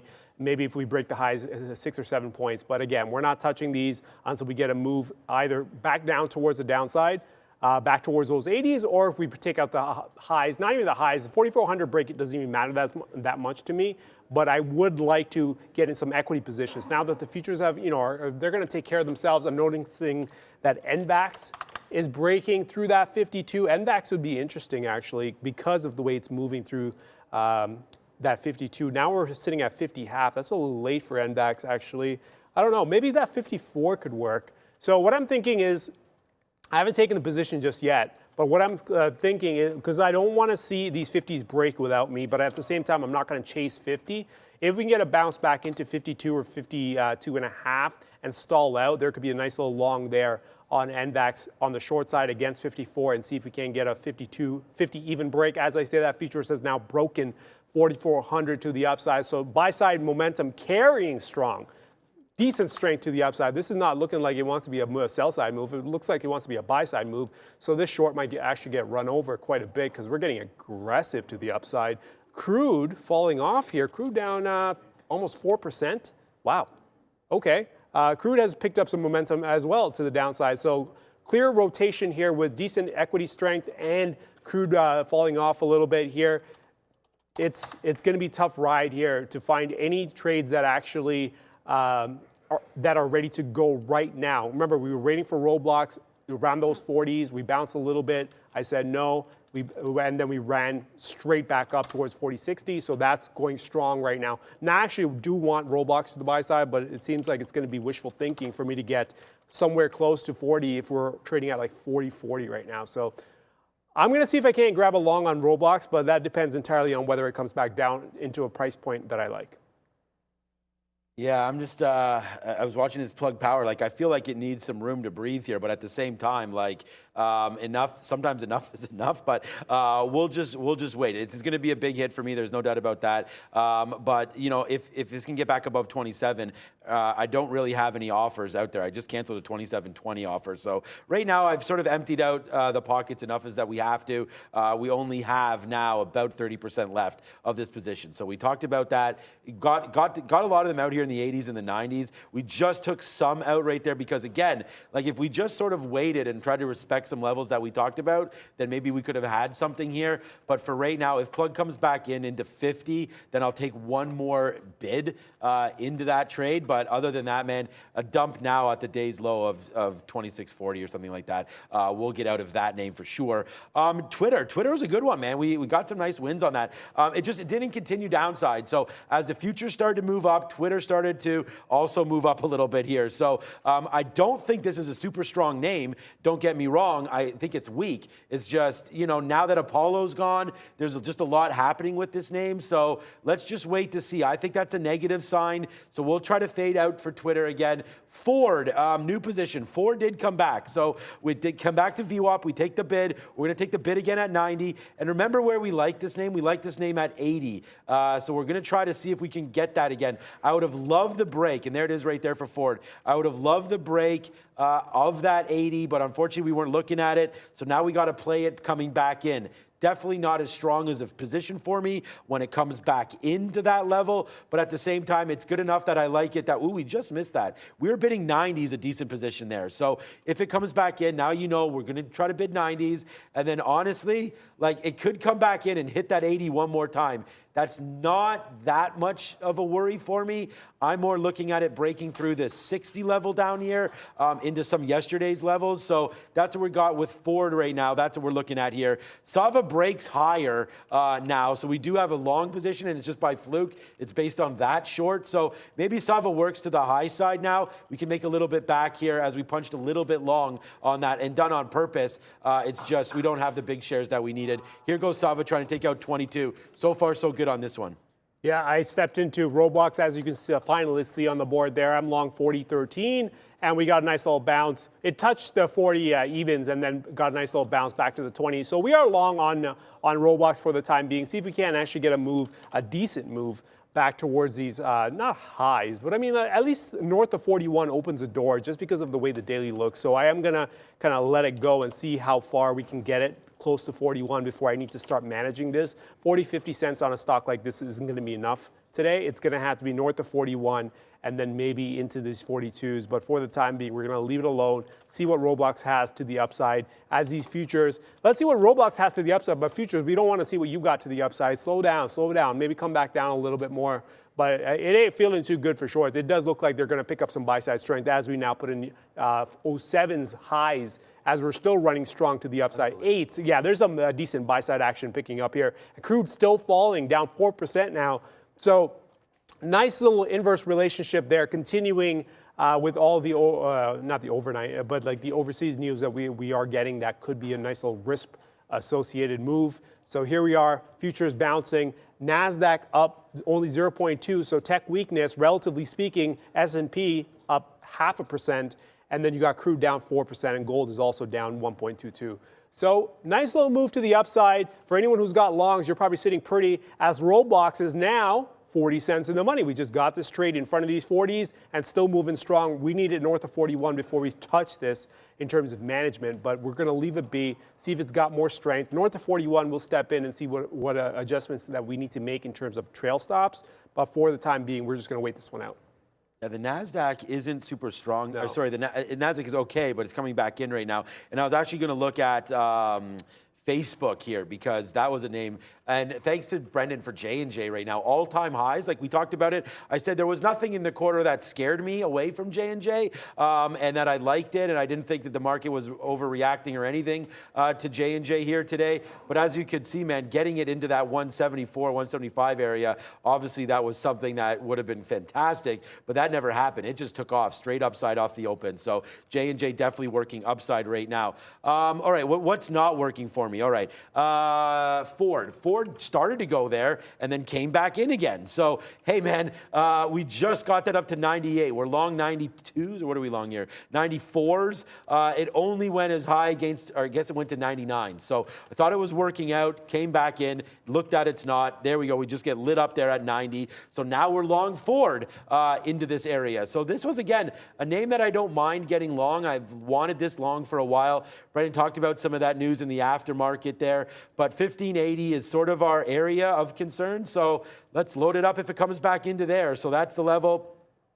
And then honestly, like, what about 1560, 1565? You know, hopefully that can hold again. What's the S&P doing? S&P's strong now, so I feel like this is just a temporary pullback for Ford. But there it is. We're reloaded into this name. So yeah, one other name to concern us with, Ford, as we're just dancing like, I don't know, guys, Plug Power is close to getting out. Like, we took another long at 55 there or whatever when it came back in. Not much damage done at the second part of this trade, but again, we're very, very close to tipping down and out on Plug Power. So far, not so good on some of these early positions, that's for sure. But the market is just like, it's only up 0.17, so the NASDAQ. So it's not really doing a whole hell of a lot. And I am debating getting into more short right now for TWTR. Yeah, I'm thinking, well, one trade that I'm thinking about right now is actually Roku on the short side. You got tech weak now, relatively speaking, NASDAQ being weaker, so tech weakness there. And we just, I don't want to say failed it, but we should have found a little bit more strength after we took out these 112s. And the fact that we're losing it a little bit makes me think, hey, can I get a short on, this is the daily, by the way, on Roku. So if we start losing 110, I think I'm going to step in on the short side, see if we can actually get a move to the downside and use that high, the high that we just put in around 112.74. So I probably use 113 and change. If we can get underneath and stay underneath this 110, I think there's a chance here for the short side to be in play on Roku. So I'll keep an eye on that one. That's the next trade that I'm looking at. For anyone who's wondering, hey, what are the alerts? Because there were some comments about alerts and whatnot earlier. I didn't really get a chance to read them all, but these are the alerts that I got to go through. And the green ones, these are the ones that have gone off. So I got to pay attention to the green ones, see what I want to do with them. So I do have a bunch of alerts. I just got to make some choices on what I want to do with them. Roku, potentially on the short side, if we get weakness south of 110. Right now, it doesn't want to do that because it keeps bouncing north of 110 into the 110.5. So we're going to wait on that one. But at the same time, I'll keep an eye on them. If at some point we lose those levels, shorts are back on board. Until that happens, no shorts. If you can find a long, clear momentum is to the buy side, let that one ride to the upside. Brendan. Another little therapeutics company popping up, PTPI, 54% here, just took out day highs on volume. Positive data on one of their drugs that they were working on, so little one, PTPI moving. There it is. We'll flush ourselves on the toilet because Plug Power, no workout there. So Plug Power definitely a move to the downside there. You know, are these bottom wicks? I don't know. Maybe they are. But again, you know, I'm not really going to be in this name anymore today. Didn't work out for us. So we're going to be a hard pass here on Plug Power. Although now it's starting to go back up. We could have saved ourselves a little bit of money by not getting out there. But it took down the day's low, and that was enough for me to get out. So although the market now is starting to rip to the upside, you know, we're out of that name. And we did average into our Ford, which Ford's back to 99. Okay, this isn't horrible now for Ford. So this is something that we can look at now and maybe try to get some out. As we should have got long into Facebook as well. Yeah, so we have a couple new positions right now. Long into Facebook and long into Ford. A couple new trades. So we'll just re-look at this. If Facebook, am I on Facebook? Yeah, Facebook. There it is. A nice little 50-cent win right there. We took a long through 211. Just got it out right now. Offer enter. So that was a good trade. We'll see if it continues to work to the high side. We talked about wanting to get Facebook yesterday long, and here it comes, man. A nice little trade through 211. We talked about that. It's actually on our sticky note as well. Nice upside move there. And then there goes Ford. This is actually the name that I was looking at. Too bad about that plug, man. We got out at 40 there. Now it's at 60. But here we go. A nice little upside move for Ford. We'll take some out there at O's. And then now we'll see if we get back up to the upside. We use inverted gateways on this name. So if you ever see like those boss X's, I just put offer enter and it gets like chewed up right away. So if you are looking for liquidity, sometimes you have to pay for it. And we did right there at 16. That's a great move for me on Ford. Back to the upside right now. Too bad about that stupid plug power though. As that's starting to head back upside now. Damn it. Oh man, we could have had that low tick, but that's what's going to happen to you, man, especially the way I trade. So there we go on plug power. Nice little upside move. And there goes Facebook again, guys. So we'll take a piece out again up there at that day's high. So we just took an 80-cent win there on Facebook. So hopefully it continues to rock and roll to the high side. But right now, this market's still starting to go up, but we're only up that 0.5%. Let's go quickly over to Brendo. I haven't talked about space for a while, but Virgin Galactic just popping up there on some volume, guys, about 4% on the day. You can see huge volume spike came in there. Apparently Jefferies with an initiation at a buy for Virgin Galactic. Yeah, a lot of these names going to highs, and it's not pretty for this future short because this is rather unpleasant, to say the least, to be short here at 90 and we're 25 points out. Again, it's going to be, my exit's going to be around here somewhere depending on how we flow through here. It doesn't look too good right now, but there seems to be something coming in, maybe some sell side activity left.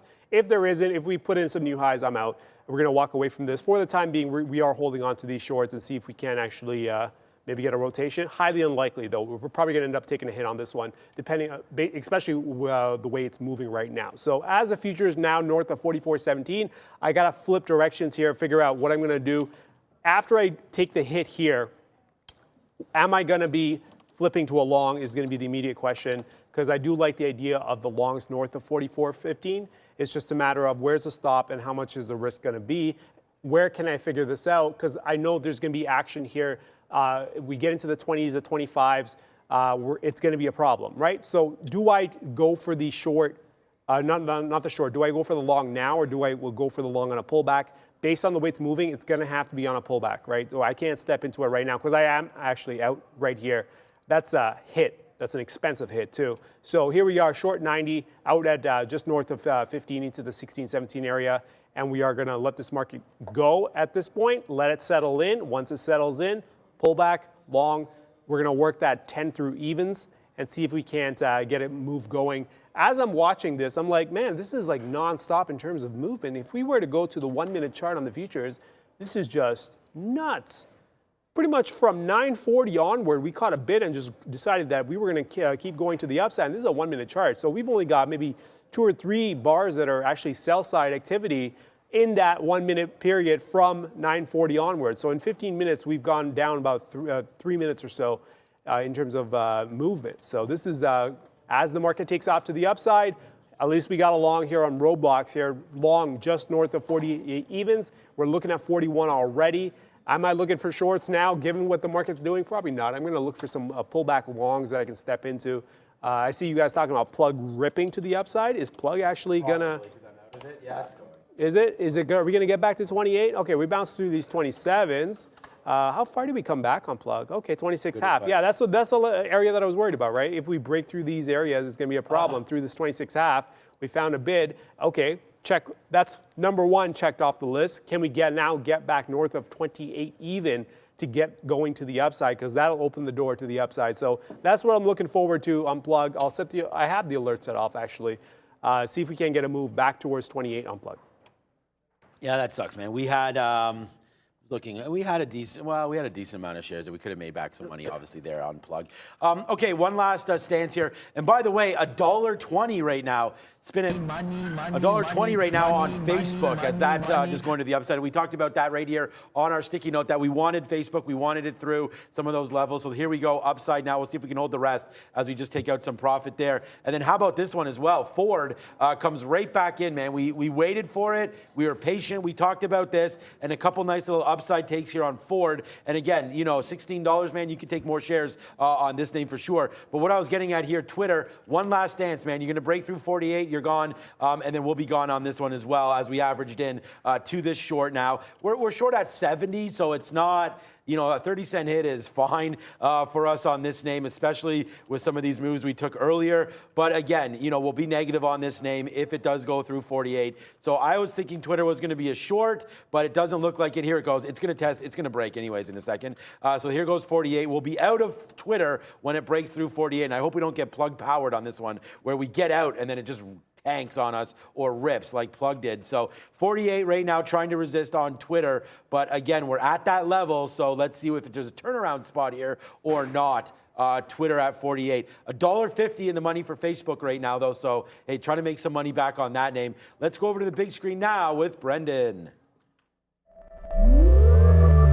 Hey guys, yeah, 10 o'clock, nice green start for the entire board. Worth mentioning here, top to bottom.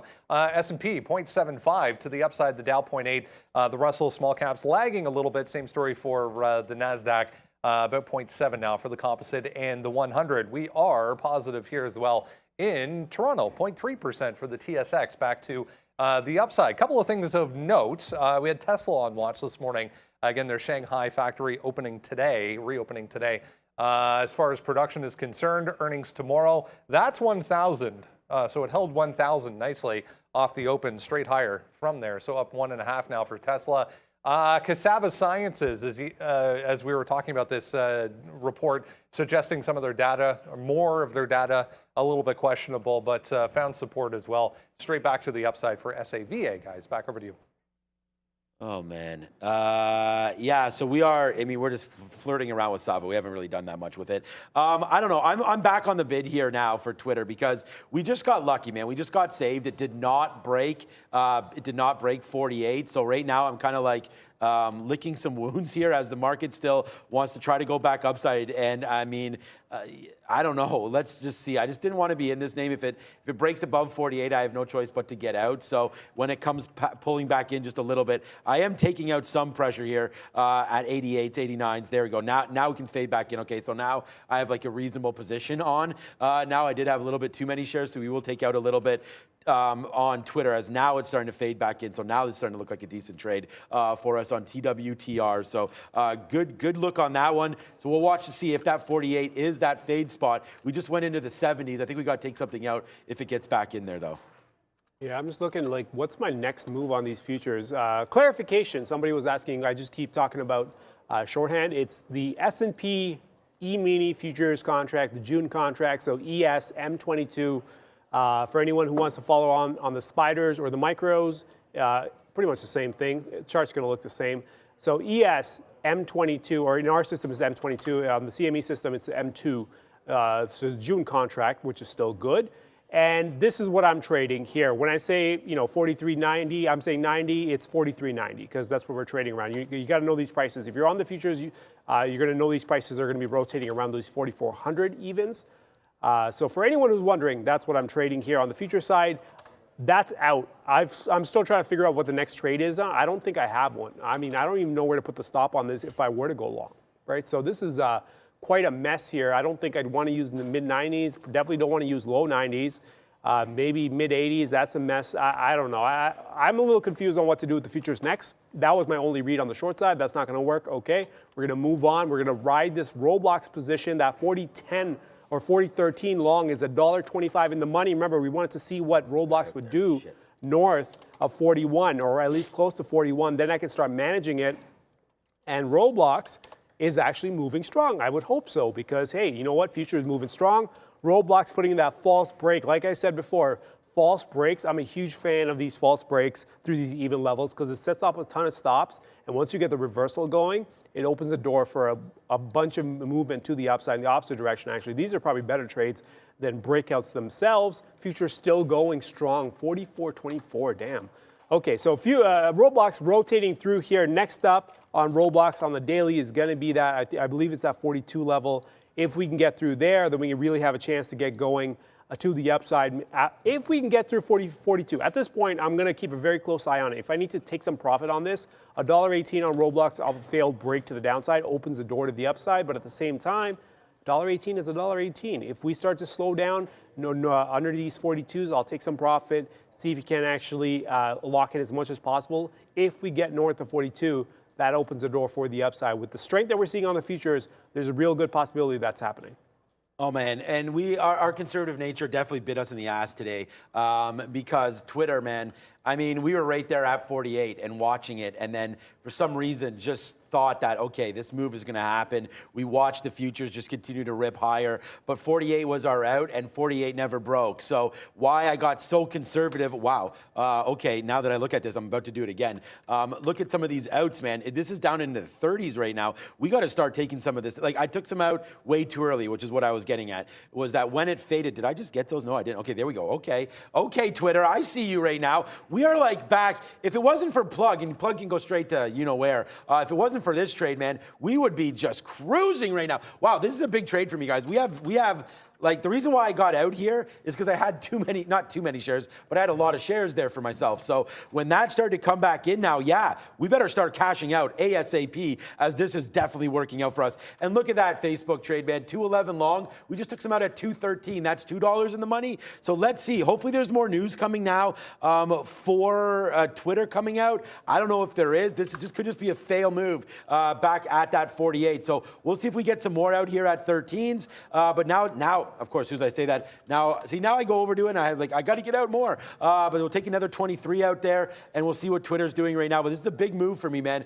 We've made back everything we lost on Plug just on this move. So Twitter back down to the downside, a good move right there. Ford kind of stopped, but we got some good outs at 04s and 02s and then O's. So right now, Ford's being pretty good. So here we go, man. Yeah, we're starting to go upside now. What's Halliburton doing? That was another one that was reported yesterday. For some reason, wasn't on our watch list, but Halliburton today up that 2%. A nice move here. Oil's just been working, but today oil down 4%. So this Halliburton move might be a little surprising. I'm going to assume it was a good report up to that 42.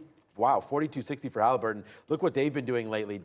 Nothing but love for HAL to that upside. But yeah, man, we're really doing quite well now. We'll wait to see if Ford wants to continue its march to the high side, and then we'll just watch Twitter fall apart a little bit here. So far, so good over here. And then we'll just wait for another move. But that Roblox was a great catch as well to the upside. Yeah, I'm actually trying to cash them out of Roblox just because of the way we're moving around here. Maybe it's time. Maybe it's time to, this market's been hot for since we opened for the last 20, 30 minutes now. We've been hot. So here I am walking away from some roadblocks here just north of 41. It's stalling, not stalling out as much as I would want, but it is starting to slow down a little bit north of 41. 41 is an inflection point that I wanted to keep an eye on. Next up was 42. I'm going to move the trail stop up and lock in something here. So we're still going to make $1 on the first portion of this as the futures continues to the upside. And we're going to let the rest ride. We're going to move this trail stop up into 40.5 and see how much further we can get with this. But we are going to let this one run. An interesting one that I wanted to show you guys was Roku. Remember, we were looking for potential fail break on Roku. If we can get underneath 110, I was thinking shorts. Now I'm thinking the exact opposite because of what it's doing. We were thinking shorts potentially because of, let me get this up, because of the way it was trading and where it was trading at around pretty much right, let me zoom this in a bit more, right through this area right here, right? If we failed through here, I'd go for the short, but the fact that we're now catching bids off the 110, if we get back above 112, we were up there, now we're at 111.55, we get more strength back towards 112, there's a decent chance that we take a look at 116, 117 later in the day. So that's definitely one to watch because Roku is doing the complete opposite of what I thought it would do around a specific level. That's why I wanted those 110s. And we found buy strength around those 110s, and now here we are looking at 112. If we go a little bit more, I think buy-side action on Roku is available. Oh, man. Yeah, I was not. I mean, I know it caught you off guard a little bit, as me, man. I did not think these futures were going to be touching like this today, almost just straight to the upside. And on that note, you know, Twitter continues to fall. I don't even, where's plug at 27? Okay, I feel better about that one.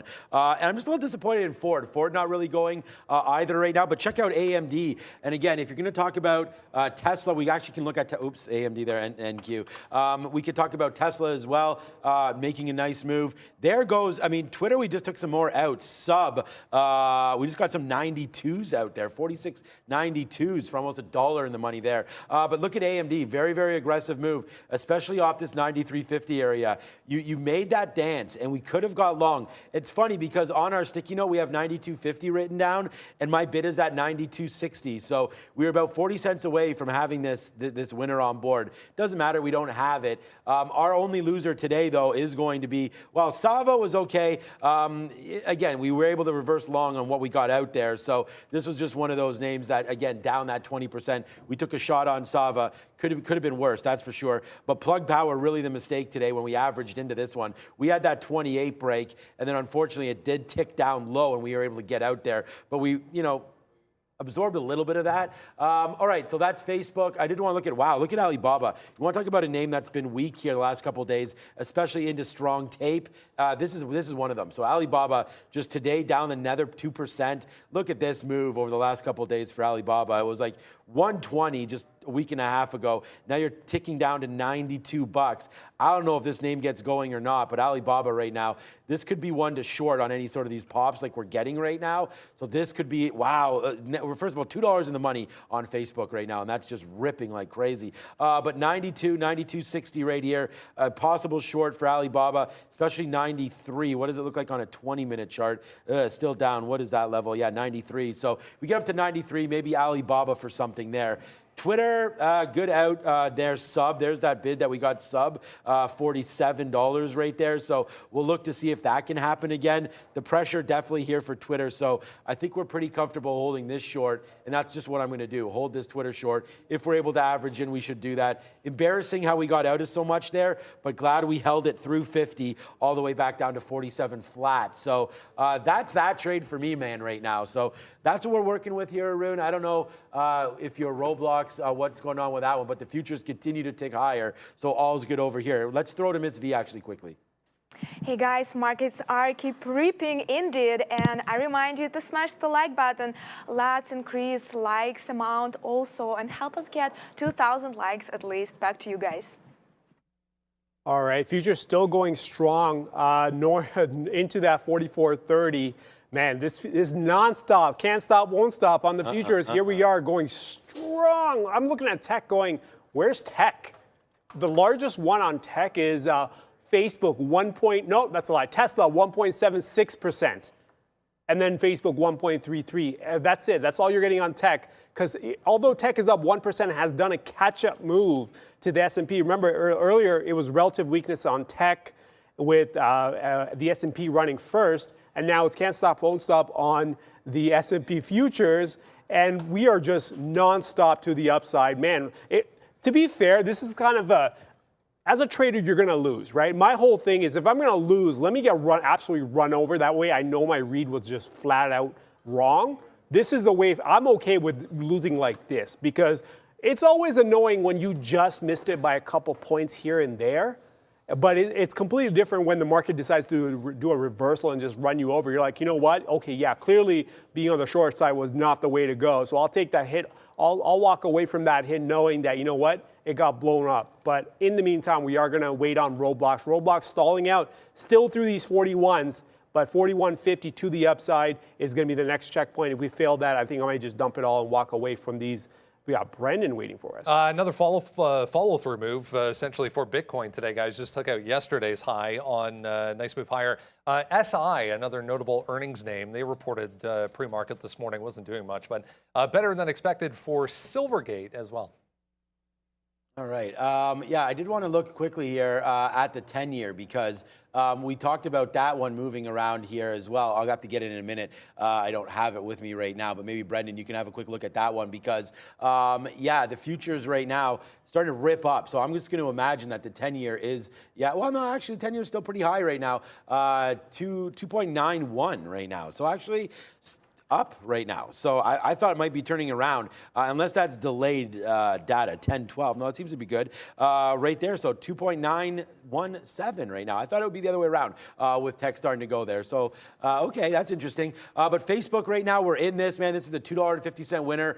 We like Facebook. We like Facebook a lot, man. We traded that to the long side yesterday for nice little wins there. But I'm sort of, I don't know. I'm with the market here, but I don't want to, again, stare some of this. 214 has been a good high for Facebook. I've been talking about this name. Definitely long this one in my own account, so no problems there, but definitely thinking about this, getting a piece out if we come back into the 70s. And I think I'll just put an order there right now just to get something out if it does pop up one more time. I do want to average into this Twitter short as well. That's another name to look at. Let's just quickly look at Tesla. As I was looking now, as Ford, now 20 cents in the money, so that's really working out for me now, the Ford trade. And then there's Tesla. We put this on. It's on our sticky note here to watch out for that 1025. That's right where we're ticking up to right now. I said watch out for that support at 1025. The high of the day right there now 1023. So, and pulled back $3 from that level. So if you were thinking that this NASDAQ is overextended, I believe you have a nice little look here for Tesla. And there's Ford, man, up to 1610, ripping right now. Good trade for me for Ford today, back up today's high. We just got some out at 1005. Here's it as 1610. Now we're going to get some more out. We're going to go over to Brendan and see what he's up to. Yeah, it was the highest level since June of 2019 there on the 10-year as we hit 292.8 at the high up there. A little bit of a pullback, but trying to go again. It's worth noting the 2-year also, guys, at recent highs today. So both of these holding up quite nicely. All right, and we'll go money, because there it is, man. We get that fill now for Facebook. I mean, 211, 212, 213, 213.70 Facebook for the win today for me. Definitely for that on the upside. And look what Twitter just did, man. It just danced again. This is why you got bids out, man. Like I just put that bid. I didn't just put it in, but I had a bid down there at 47.10 that just got hit. And I look back, I'm like, oh, Twitter's going down. But no, it retraced all the way back up to the upside. I would like to dig into more short into Twitter. We do know that 48 had an iceberg there, and what that means is, we were watching it together. 48 was just turning through shares, right? It did not break. It just kept saying, nope, nope, nope, nope. And then you see that finally a rejection downside, and it came back in. So we'll watch out for Twitter. We'll try to get some more short into that name. Our XLE is still pumping. JP Morgan. We talking about WFC. What was it, 47.50 or so, but that opens up higher than that. And now WFC looking like it wants to come back in, but on a 20-minute again, not much happening right now at all for that. So everything okay there? I know you're I'm just taking care of some other stuff. Okay, good. Yeah, I was going to say I could keep taking it if you want. But there's that 47.50 level for WFC. So watch out if that comes back in right now on that name. So WFC looking like it wants to be strong today as it gaps through that 47.50. Yeah, and there goes Roblox continuing to the upside north of 41.50. Still going strong. Can we get going? This is where the inflection point comes in. You start paying more and more attention to it, right? Because if we can get the expansion to the upside and continuing to the upside, then we got a real good chance that, you know what, 40.80 can be the new tight stop, because that then fails the 41 break to the upside. Futures now breaking after having broken 44.30 is rotating back down through the bottom. Okay, we're stalling out a little bit on the futures. First red side move I've seen on the futures after that huge run, that huge like 45-point run to the upside. So we're finally starting to stall out a little bit. If we lose Roblox, if Roblox loses that 41 again, we'll just walk away with that winner and call it a day. Futures, I got no reads left, man. This thing blew up everything I had potentially. On the read side, next up is going to have to be a short against the 44.65, but with this strength, there's no way I'd touch a short. I would rather get a long on a pullback than go for a short with this kind of strength. So we're going to wait for that one to play out. But for the time being, all I'm going to do is ride this Roblox because it is sitting up pretty, and I'm just going to wait for the next setup, apart from Roblox, because you know that one's protected, right? Stop's going to be, even if I get stopped out on that, I'm making money on it. It's going to be like 80 cents or so I'm going to make on the remaining portion after making $1 in the first half. Next up is going to be Roku. If Roku can stay through these 112s, see if we can get a move to the upside. So Roku looking pretty strong. If we can maintain strength, see if we can get going as it does look like we're going to continue this move as the futures now has decided that it wants to pick up strength and back towards the 31s we go. Oh, for sure, man. I mean, we just stepped into AMD, which is going to be wrong, thinking that, okay, AMD maybe respects that high and we don't see it again. But the NASDAQ, like you just mentioned, man, there you go, in and out there so fast on AMD. I mean, only because AMD's been weak the last couple of days, but we did talk about it, changing it up. I just thought one more try there as AMD just rocking. Wow, great trade there for anybody that's in that AMD as it's continuing to move to the upside now, up and away. So there we go, man. Testing now 96s on AMD. Like, where is there going to be a stop in this name? Maybe 96. We could get something there, but again, why step in front of a freight train as the NASDAQ keeps going? We're only $4. I know you got a good trade on Roblox. Yeah. We're $4 in the money on Facebook right now. So, I mean, this long has been pretty good, and I'm glad we have some of those names on our board today for you as well. Good trading here in the tech side of things, which means a good day for me other than Plug Power. But Brendan over there at the big screen, a little bit of small cap recap. We talked about this name early. Let's see how it's trading late. Back in the range overall for CASA. We mentioned deal with Verizon yesterday, 10% stake taken by Verizon in this. So just before the open, I was talking about 680, which was a bit of a high midday, and then all the way up to 720, up through 750. You could kind of find a range as well. It didn't matter because none of it came into play. 660 ended up being rejected at the open, and it was nothing but straight to the downside to 6. Pretty obvious support at 6. A lot of bids came in and stacked up for a number of levels in front of 6. So that got me out of the trade. I mentioned 550, which was this kind of level down here from yesterday. Could still come into play, but I mentioned just a trade, so it was just a trade for CASA. AXSM was up on some news this morning as well. Therapeutics company, 42, and then not much up until 44. Very thin. Very, very wide range, so you had to be super careful with this one, but this gave you a move all the way down to 37.5 on AXSM, trying to get back to the upside. Still decent volume on that one. Then the other one I was watching was this STSS. I didn't find a way to get into this. That high from the IPO day was 270, so that was obviously a great long. If you missed that, though, not much to do for STSS, guys. Back over to you. STSS. Okay, I'm going to go one more AMD here off 96. That's it. And if it keeps on busting me out, then we can get out of AMD, no problem. And it'll be a slight little hit there for this name. But I just did some work. It's not like a lot of work or anything. It's just maybe you have a 96 top here. That's like the only thing that I'm thinking. So we are back into the short now for AMD. We've almost made back everything. Wow. And then there goes Twitter as well to the downside. We just reloaded. I got to go to the right chart. We just reloaded Twitter there. Ding, ding, ding, all the way to the downside. A nice little move downside now for Twitter as that's starting to rock and roll. And then here goes AMD. We are pretty light on Facebook as we've, AMD just came right back up. AMD was down there into the 60s there. So we'll see if it can go back again. How low did that go? That went to 71 off of our 81 short. So we lost 20 cents this way going short earlier. We'll see if we can make it back, but we are trying to respect that 96 top. So that's, you know, a little area of a concern for me. 96 top, which would be about a 20-cent hit. So hopefully this comes back in 20 cents now, and then we'll be going on that one. Okay, so let's just wait to see here on that trade. Twitter obviously pulling back in off that recent short that we just had there. So something happening right now for Twitter on that side of things. Let's see if it fades back in. I'm trying to find some names to short here because we got some good longs, man. Like we said, now AMD is going to blow out through 96 now, so I got to address that. But Ford's a good one, man. That's 16 cents in the money and still going. Facebook's a good name for us as well here. $4 in the money, but I do have to pay more attention to this AMD. I kind of with you here, Arun. There might not be any point in going short right now as this market is just so super strong. Yeah, talk about super strong. Roblox, man, I thought I had to worry about these 42s, and what does Roblox decide to do? No issues. We're going to go right to 42. So now Roblox is $1.88 in the money and running strong. We're clearing all the levels that I had to worry about. Now, if we can get some decent strength, and we're at 42, we can still turn around. But if we can just get some little bit more buy strength north of 42, hands off on roadblocks for the rest of the day, because I want to see then 44 as the next point that we get to the upside. So roadblocks, as long as you can get some strength north of 42, we get going to the upside. And the other one I mentioned, I said I was going to get long if we can get some stability north of 112.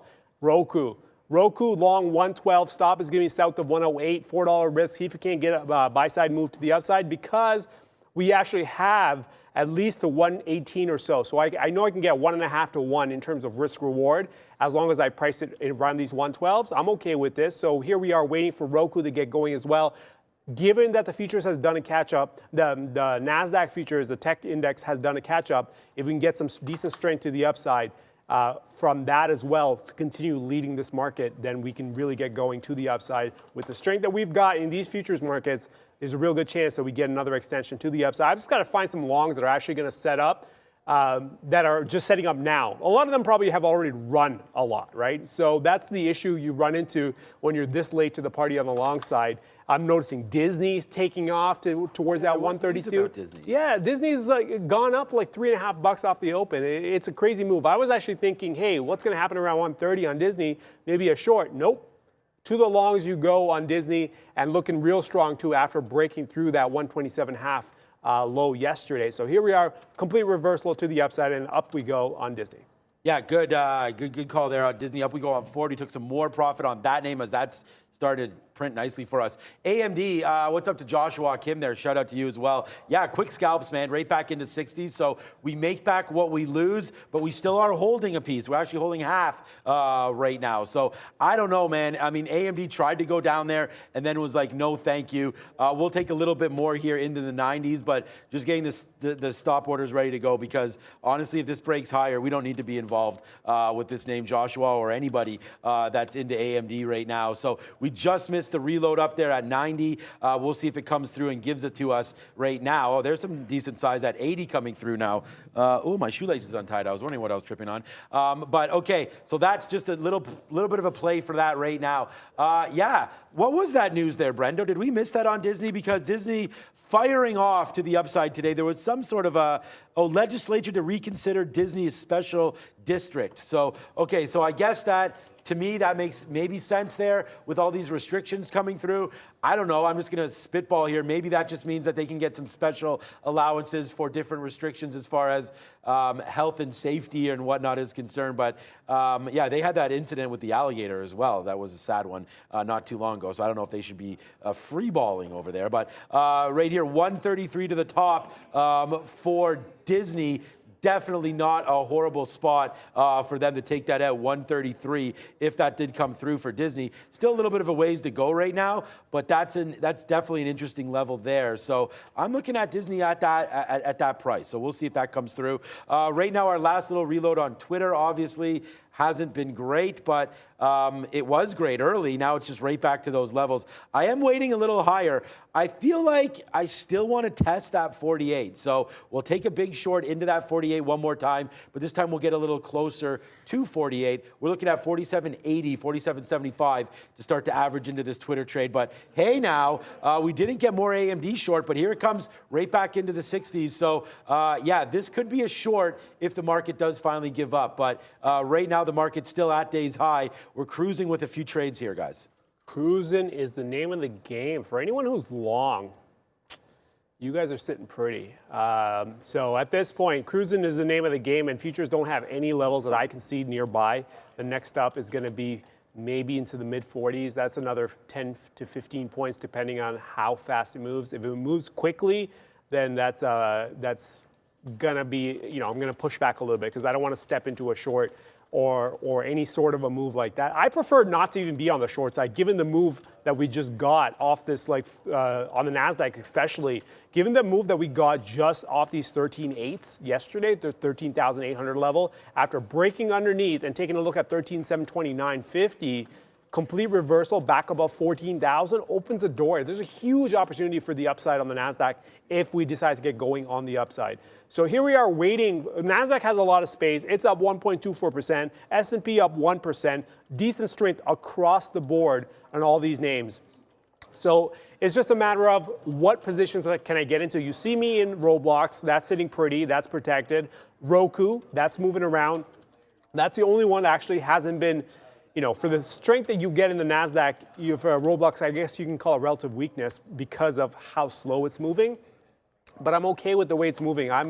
There's no rush on Roblox Roku because of the daily read that I've got there. I'm still looking at Disney. Disney's still working 131.75 to the upside. Maybe Snow. I was thinking Snow, but Snow's just going sideways. Snow's one of the alerts that, here, I'll show you guys here. Snow's one of the alerts that went off. I was looking at south of 200, but that happened yesterday. I wasn't here yesterday to see this alert go off.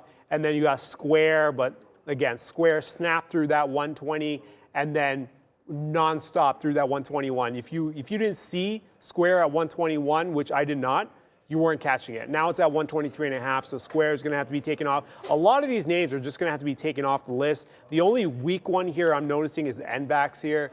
NVAX is still, it's moving up. It's being forced up because the market's moving up. But at the same time, it's just one of those things where it's going to be a relative short depending on how it moves. It's a matter of when the market gets weak or when the market starts to stall out, that's when you come into NVAX on the short side. But for the time being, NVAX is picking up some strength. It looks like it wants to move back towards that 53 area. So waiting on that. I don't see myself doing a whole lot. Maybe pull back on Roblox, pull back on Roku, and then wait for the rest of them to play out.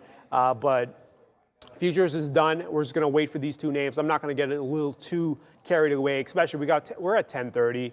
We're mid-morning at this point. The majority of the volume has already passed through the first half hour. So it's entirely possible that this market decides to go a little bit quiet after this kind of an explosive move to the upside. And then maybe we can set something up for the latter half of the day. Yeah, I'm sort of thinking actually very similar here. And we just got I don't know what just happened to AMD right there, but this happened. Again, we take the short into 96 there, and then it just falls apart. And then we start getting out, some of these outs are 60s, guys, down here. So AMD falls apart. Now we're holding more than half of this trade, hopefully getting some more downside pressure here into AMD right now. So let's just see what happens for this name. Maybe that is the top. Who knows? We won't reload that again because that was very, very dangerous. But right now, AMD, a nice little winner for us. We turned our frown upside down after losing on the first trade and now starting to bank on this one. So good job for us today. Today's Tuesday. I'm going to click on the menu, Arun, to see because... Is it tacos? It's tacos now. Beef taco bar. So here it is with rice. Yeah, that's right. Get that applause going in the background right now because I've pushed for this. So there you go, Taco Eater. It's Tuesday now, and we got tacos. We were upset last week, and maybe we'll tweet that out, a picture. Well, I still have the salad, but a picture of the tacos there. Maybe we'll steal one from the boys and have one of those. So Taco Tuesday is in the building, apparently, in the next hour or so. So that's a win-win right there. Shout out to Taco Eater and everybody else out there that loves themselves some tacos. I know you're a fan of the taco. 100%. There we go. Brendan. 100%. Love me some tacos. Brendan. Going to be an exciting lunchtime. Make sure you stick around for 15 minutes, guys. Coming up in 15 minutes. Yeah, a really interesting story here. EV Technology, a recent addition to the NEO exchange here in Toronto. They're taking older cars, older kind of retro style cars, and retrofitting them to be electric. So we'll talk to EV Technology coming up here in 15 minutes. Stick around for that. In the meantime, European markets back open after an extended long weekend yesterday. Miss V is watching what's going on over there. What's up? Hey, Brandon, that's right. European markets are negative on their first trading day after the holiday. French insurer Score is down more than 6% after saying it would book charges for claims that related to Ukrainian conflict. Market continues to go upside. Here, guys, back to day highs for the S&P. There was that stock that was retrofitting. It wasn't Plug, obviously. I don't even want to talk about Plug. Let's see, what is Plug doing today? Yeah, 27.15. There was another one that I was in. I'm trying to look through my sheet here to figure out what it was, but that should be definitely interesting. Obviously, they're on the NEO exchange. My eyes are still looking for this name. Do you guys remember what it was? They're retrofitting Bob, I'm just trying to look through because I normally had it on my board here. No, not CCL. I'm trying to find from you guys. No, not that name. Oh, XL Fleet. That's what it was, XL Fleet. So XL Fleet, another name here to look at. This name, ooh, wow, $1.70. We talked about getting out of this name at the $4 or so. Oh, that's a New York name. XL Fleet, definitely to the downside right now. But okay, let's go back over to AMD as AMD starting to take back off up to the upside one more time here. This time it's going to break through 96, almost certain. I had no idea what happened there, man. Like that was going through 96. The futures were fine upside. Then all of a sudden, it literally about faced all the way back down there right now. So we could try. I mean, we could try one more trade. I might as well do that again if it comes back up. Why not? Let's take a 95 in case that does happen one more time. So there we go. We are now short into that name, and we'll see. Here it goes. It's going to take it out. Let's see if there's any sort of a retracement back down now on AMD. If there is, man, the last time, I'm telling you, this thing just felt like a rock back in. So I don't know if it's going to happen again. But let's put some bids in the 80s because we just tested 96. The futures again, I don't know what that resistance is there, but it's definitely resisting. So let's see if that works. And look what else just is working out for us right now. Twitter, we tried. It just didn't get up to that 48, but now Twitter's coming back down again. So let's see if we can get another bid. I mean, what am I waiting for? I was waiting for 03s there. Let's put a bid. Ah, man, we missed that. We're now bidding 08. There it is, a nice little take there as it came back in. So again, we got that 03 bid. So we got an 03 and we got that. So far so good here on Twitter as it's falling to the downside. And here we go. We're just going to have to watch out for AMD as it's testing these highs one more time. All right. Roblox stalling around these 42s. This is not helpful. This is not helpful at all. Not these 42s. Why couldn't it be anywhere else except these 42s? Because initially it was 41. We stalled out a bit. I was like, And then 42, I was like, oh man, no, not 42. Because that's where the next inflection point was. If we got above 42, it would look great on the daily and we have a chance to really get going on Roblox. But again, trail stop on this is going to be sitting just under these 41s, protecting about 70 cents or so if in the event that we actually do a full reversal and lose Roblox through these 42s. I'm really concerned about these 42s because that needs to be that has to be the next cross that we make to the upside for us to continue going. Because NASDAQ, man, NASDAQ is, that's what you're getting on NASDAQ. Back and forth about, what is the range on this opening 15 minutes? We've got, isn't it crazy? 925 high and an 830 low, 90-point range in the first 15 minutes. So up and down inside that 90 points, and then we finally got that explosive move to the upside, and NASDAQ making quite the move to the upside. Let's see if anything has picked up. Here we go. Okay, remember Tesla was 1.7 something earlier, and it was Facebook that was 1.33. Now we're getting catch up here. Now we've got Amazon 1.6, Facebook 1.7, we've got Adobe 1.7. Okay, and then we got J&J, the big dog, up 3.3%, 3% actually, 3 even. And there was a trade to be made on J&J. Remember I said I wasn't a fan of the way it's moving down. Do I want to go for the short now? No, but do I want to go for a long? That's the question here. It looks like it's going to be that 183 to 184. Okay. Can we find stability up at these prices? Okay. If we find some decent action back above 184, I might take a look at the longs there on J&J, but it does look like it's pulling back in. 183, not that helpful. But for now, Roku still flirting with those 112s. That means I stay put. I don't do anything extra with this Roku. We just got into it. We're just working this trade as much as we possibly can. And then Roblox, at this point, we can't do anything anyways. We're just going to hope that we end up getting north of 42 and clearing this resistance zone. In the event that that doesn't work out, south of 41 into the 4090s, we're going to dump it and call it a day on Roblox. It was a nice run, but it might be over on Roblox. As I heard, Tony likes to, what does he like to say? He likes to say, put the beer back in the fridge. Yes. We may have to put the Roblox beer back in the fridge, borrowing a line from Tony because of how hot it's been. And now it's starting to rule out a little bit.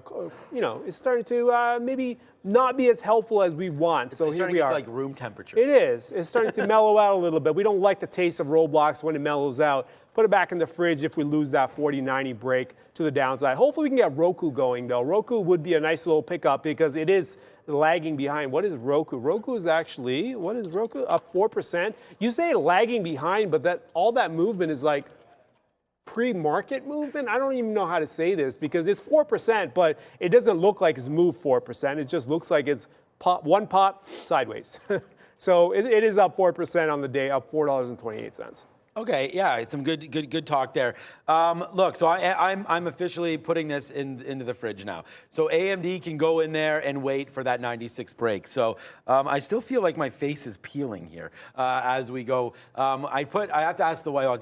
We put some sort of a mask on yesterday, yeah, I think I'm feeling the remnants of that as well. Palantir, nice upside. Okay, here goes AMD. So just to regroup. We already got these out, like low 90s. I feel like it is going to break as this market stays high. I just don't know right now at 96. I feel it's not like that Twitter trade where you have 96 and it just keeps on rolling through. It has broken before. I'm just waiting for like 96.10, just a little bit higher than that to make sure that we get out. We've made back the money on AMD, and now we just keep scalping this. So let's see if there is a little bit of a longer move in for AMD, and then we'll be able to hold it, and hopefully, guys, take that winner back down at least to the 50 period. Like, I don't want to have any more bids out until we fall down. So we'll see about 95.30 or so on that name. Any other names you guys want to look at? Oh, NEO. That was a 1950. Yeah, we wanted to look at NEO today. And it's really close right now. Thanks for that, Daniel. What's up? I see you there on the chat. This was a name that we liked breaking through 1950 as well. Must have been like, why did I put that level down? There it goes. AMD upside right there. Takes it out. So there goes AMD back to the upside. But this is like 1950 right here. So I think if it takes it out, we could definitely kick to that long now on NEO, and then we'll use some of these bottom areas as areas of concern to get out in case it does, go sour. We have the 50 period right here at 1920, along with that little based out bottom. So I like that trade. Let's watch out for NEO. And we put that in the cooler, but look what just happened to AMD, man. It broke upside and we reversed into a long. So there's a nice little win back in there for AMD, but definitely a loss on that last part, and AMD starting to work its way to the upside now as the future is taking out new day's high. Facebook still trying to work, man. We're at the 215. We had that call. Not only did we have that call, but that call was also on our sticky note this morning as well, trying to talk about having Facebook longs. We had 212. We wind up actually getting the 211s, and then we talked about AMD being relatively strong, and we should have gone long that 92.50 as you're seeing where AMD is right now, 96.50. So a nice little move to the upside as there goes Facebook taking out the day high. So a little bit of money coming through on this one, and you're going to see a lot of green on our next little segment. It's Sector Watch with Brendan at the big screen. Pretty impressive day overall for the S&P, guys. Let's have a look here. Lots and lots of green right across the board. 1.18% for the overall market to the upside. Very hard to find. Some weakness, in fact, in the healthcare group. X-Ray reported they're down. That's Moderna, 2.6% to the downside. There's a few in the insurance group as well inside the financial sector, which is otherwise very positive, that are also in the red. But everything else, nice day. Consumer discretionary stocks leading. It's the travel names that are all in positive territory. I noticed specifically some of the casinos having a really nice day. Caesars up here, 3.9%. There's Wynn, LVS we talked about early on as well. 4.5% kind of a day for LVS and Wynn. Penn National, top of the list there as well. There's Hasbro, bounced back nicely, 3.8% off of their report. There's all the airlines, if you're wondering, 3 point and change percent for the airlines, AAL, UAL, and Dow. So industrials having a nice day. There's your Boeing, Arun, 3.25%, top of the list as well. Nice day for Boeing. Tech shares are positive. Communication services and material stocks also in positive territory, other than Twitter. Twitter, the only one there, 2.6% downside. So a nice day overall for the market, guys. 1.17. Back over to you. And we finally got Roku going. Hello, Roku. Thank you for waking up and catching up a little bit here as Roku now north of 113. That's $1.11 in the money. We finally got Roku going, and we've got an upside. We got a decent upside too. If you pull up the daily on Roku, and this is the reason why I chase after these, not chase, but this is the reason I go after specific names, because Roku had a ton of upside potential as long as we had the stability north of 112. Got it. Now we have upside all the way to 118, and that's where I'm looking. Yeah, it's $1.17 in the money, and Roblox is $2.15 in the money, $2.08 now in the money, and moving strong. But hey, we've got a ton of potential, especially with the market moving. It has not stopped. Every time we think the market has stopped, it decided, nope, next leg up to the upside for full rotation. This is like everybody who went on a long weekend decided that, you know what, we missed out some buys. Let's go shopping today and pull out the credit card and just go buy up everything. So the basket, the S&P 500 basket is now up 1.25% to the upside. NASDAQ up 1.6 and still going strong. And Roku's going with it. So I appreciate that. Definitely going strong. Couple questions. Somebody was asking, the future short. How much did I lose on the future short? A lot. That's not helpful. And then the other one was position traders. If you're trying to, I believe that's from, it's from one of our offices actually. Who is it? It's Bradley. Bradley asking, educating yourself to become more of a position trader. What's your advice in a nutshell? It's a matter of looking at the bigger picture, right? Whatever that bigger picture looks like for you, for me, it could look anywhere from a daily chart to a 60-minute chart, and then I'll use the smaller time frames to kind of time my prices. But you got to sit through the fluctuations, and you got to have the ability to sit through the fluctuations, because there's going to be trades that go very well, like quickly in the money. But if it doesn't get past a certain point, you can't start managing them. And that's the issue, is that it's easy to over-manage a position trade because of the fact that it's going in the money all of a sudden, right? It's easier when you're scalping because you're like, oh, you're in the money, I'll take my 50 cents, I'll take my whatever, because that's your target. But when it comes to positions, you're looking for certain activity. You're not looking for just profit, you're looking for, hey, I need to break out here. I'm positioned here. If we can get above specific prices, then I can start working my way out or let it go. In my case, an example would be Roblox, right? I picked up Roblox at 40 and I'm thinking, okay, what do we got around 41? Are we stalling out? I have multiple legs so I can start taking some out, but the rest of it, I'm giving it a chance to run, and you have to be willing to do that, because when it comes to Roblox, I was like, oh man, if we can't cross through 42, I'm gonna, this is not gonna work out well. But at the same time, even though I have that feeling, I'm not gonna step up and get out, because that's not how this trade needs to be managed. This trade needs to be trailed. Once it gets going, you gotta trail it. That means you gotta be willing to give back, in this case, give back the $1.10 or so in profit to give it the opportunity to continue running to the upside. So that's why we're in a $2.28 winner right now, because we're giving the space for the stock to move. So you need wider stops, you need a bigger picture, and you need a ton of patience to wait for trades to actually get going. Roku, the other example, we were sitting in Roku forever, and now it's getting going, and we're almost $2 in the money on Roku. Brennan. All right, as promised, guys, a really cool story here that I'm excited to tell you all about. EV Technology Group is focusing on and specializing on retrofitting and helping companies that make automobiles and retro automobiles, flipping them over to electric. We're happy to have Wouter Witvat back on the show once again, co-founder and CEO of EV Technology Group, a recent addition to the NEO Exchange here in Toronto. EVTG is the ticker, guys, on the NEO Exchange. Wouter, this is an exciting time. We're happy to have you back on the show once again, as I mentioned.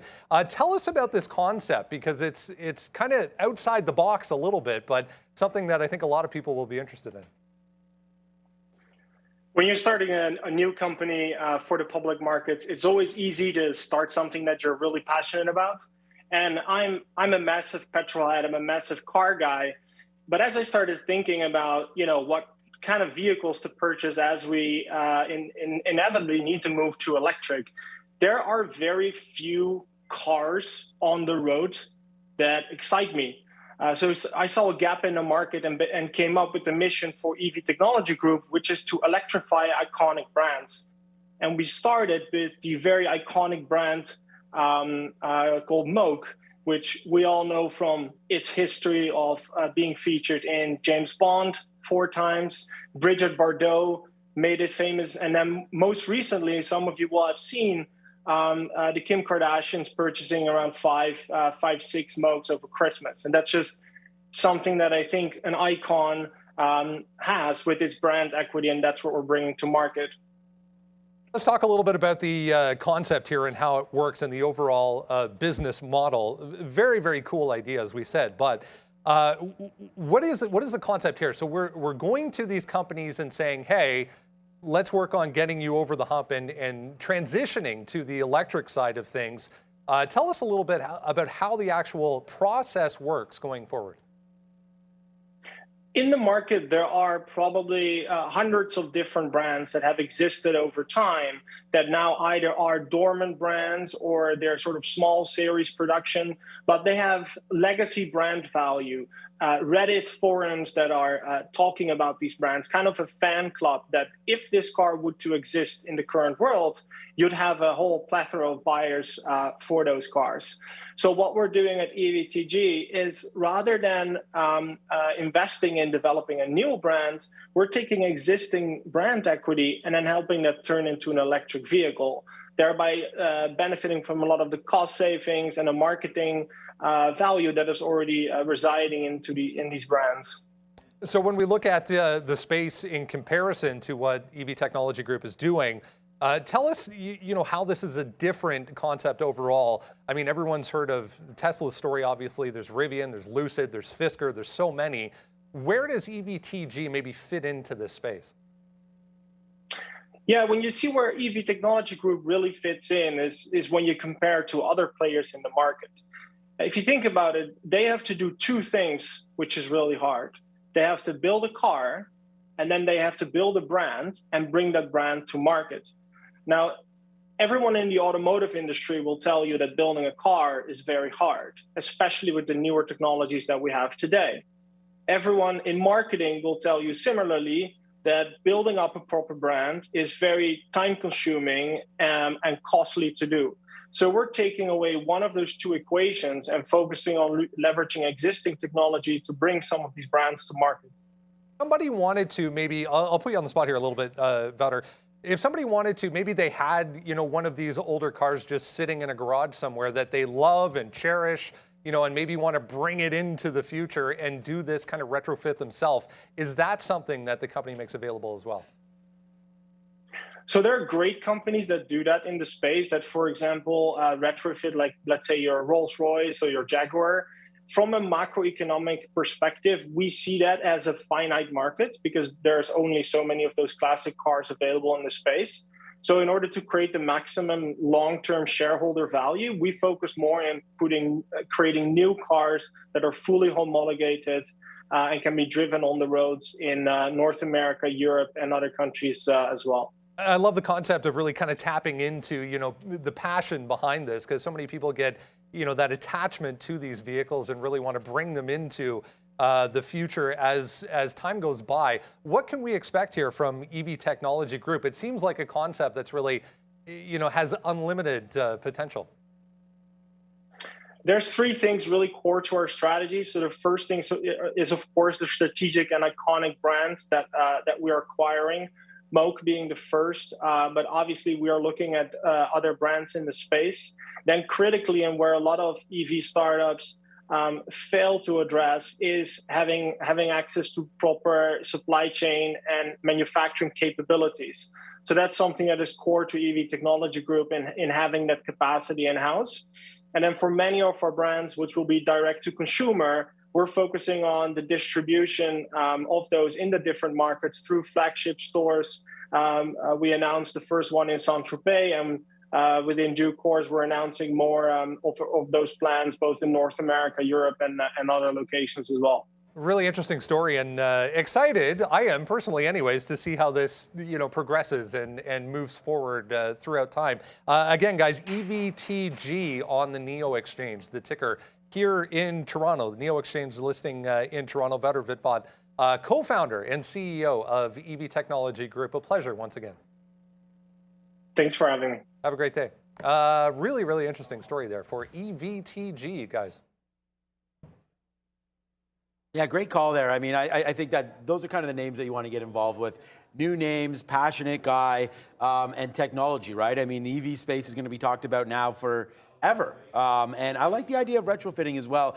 Some interesting things going through there. So check it out, EVT there on the NEO Exchange. So very, very interesting. Meanwhile, we actually hit Twitter to the short side as well right now. So Twitter just took that down right there. We were actually waiting to load up more shares at 47.80, but it just never got there. So there's another take at 70 and then out at 55. So we're just sort of massaging. I'm trying to hold on to this as much as we possibly can. Check out AMD, guys. This This is now $1 in the money off of this. So we go short, short, short. Then we respect that take, and now take it out because it goes instantly in the money, 30 cents. So we take a piece out there, and now we're cruising with AMD, man. A beautiful long $1 in the money, $4.50 in the money for Facebook. I mean, I'm trying to get my inner Arun going on right now as we take that 211 trade and then just watch this go $4.50 in the money, still making that move to the upside. And then Ford, at day's high, and we still got a piece on here, and a decent piece on. So now Ford off this nice little reload to the downside. So yeah, today's been an absolutely fantastic day. If you've been long anything, and even if you've been short, like this Twitter here, good one. Oh, and by the way, NEO, now that I'm seeing this at 68, wow, okay, we'll take another piece out here. We were short before 1950 there. And then we got long. This is another name right off the sticky note right there. Go long through 1950. So like that Roku trade that Arun had on, this one required some patience. It had to wait till it got there. We tried to short first, took a 5-cent hit, then rolled this thing into a 20-cent winner, hopefully, as we just took out some 68s there. So far, so good on a lot of these reversal trades. And yeah, we're holding some nice longs and a nice short here as we get ready to close out the show and go over to the big screen with Money Talks and Brendan again. Hey guys, Money Talks brought to you by the Small Exchange. Once again today, never a better time to get involved with futures trading. Guys, our friends over at the Small Exchange making it easy. Less capital required than equities. There is no PDT rule. Check out the Small Exchange. You can use a QR code. It's right over there on the screen. I mentioned a nice move for Bitcoin once again today. We talked about this move yesterday, so here we go. Some follow through back up to 41.5. Once again, 2.25% for Bitcoin, 2.3% I should say for Bitcoin. Ethereum 3.75%. So cryptocurrencies having a nice day. Ripple as well. Back to the upside. Everything else pretty quiet. US dollar was on a bit of a tear once again the past few days here. We're back above 100 for the DXY, back up 0.2% today. We did have the Canadian dollar actually lower earlier. It's since turned green. Same story for the euro. Everything else, so little change. Japanese yen 1.3 to the downside. There was some economic data out overnight. But the big story once again today, guys, nice move for BTC. Back over to you. Yeah. This market is, man, we were talking about Facebook at 1.7. Now it's at 2.2. NVIDIA, yeah, Facebook, NVIDIA just north of 2. And now Tesla 2.5. Yeah, picking up some steam all right on the NASDAQ side of things, because now the lowest winner in the NASDAQ top weights is going to be Microsoft at 1.18. Microsoft and Apple, the top two weights in these NASDAQ futures, are going to be the lowest of the movers, right, in terms of percentages. So here we are moving strong. And Roku, okay, Roku, north of 114 we go. Okay, next up is going to be 117 target, right? 117 into 118. That's where I'm looking for the next target to the upside. See if we can't get going there. So as we move through Roku, as we move through Roblox still working those 42s. Back to what Bradley was asking about. How are you going to play this if you want a position trade? Given that we've taken some out around 41, I'm going to have to trail this exit out. I mean, no targets on Roblox to the upside. As long as we have strength, we're going to hold on to this and let this one trail out. So Roblox are doing well. Roku is getting going. So that's another $2.28 in the money. And we're going to go to Brendan with earnings.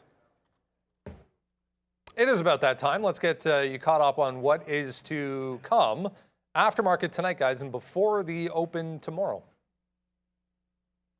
All right, so it's funny because we didn't really talk too much about the big guy in the middle there, Netflix coming through. I really like IBM as well. We'll see if old tech can become new. IBM has been one of those names that struggled a little bit recently, but has gotten off pretty good here from some of the bottoms. And then Netflix, NFLX, I think they're coming in to a weak comp. So we'll see here. Their last quarter was horrible.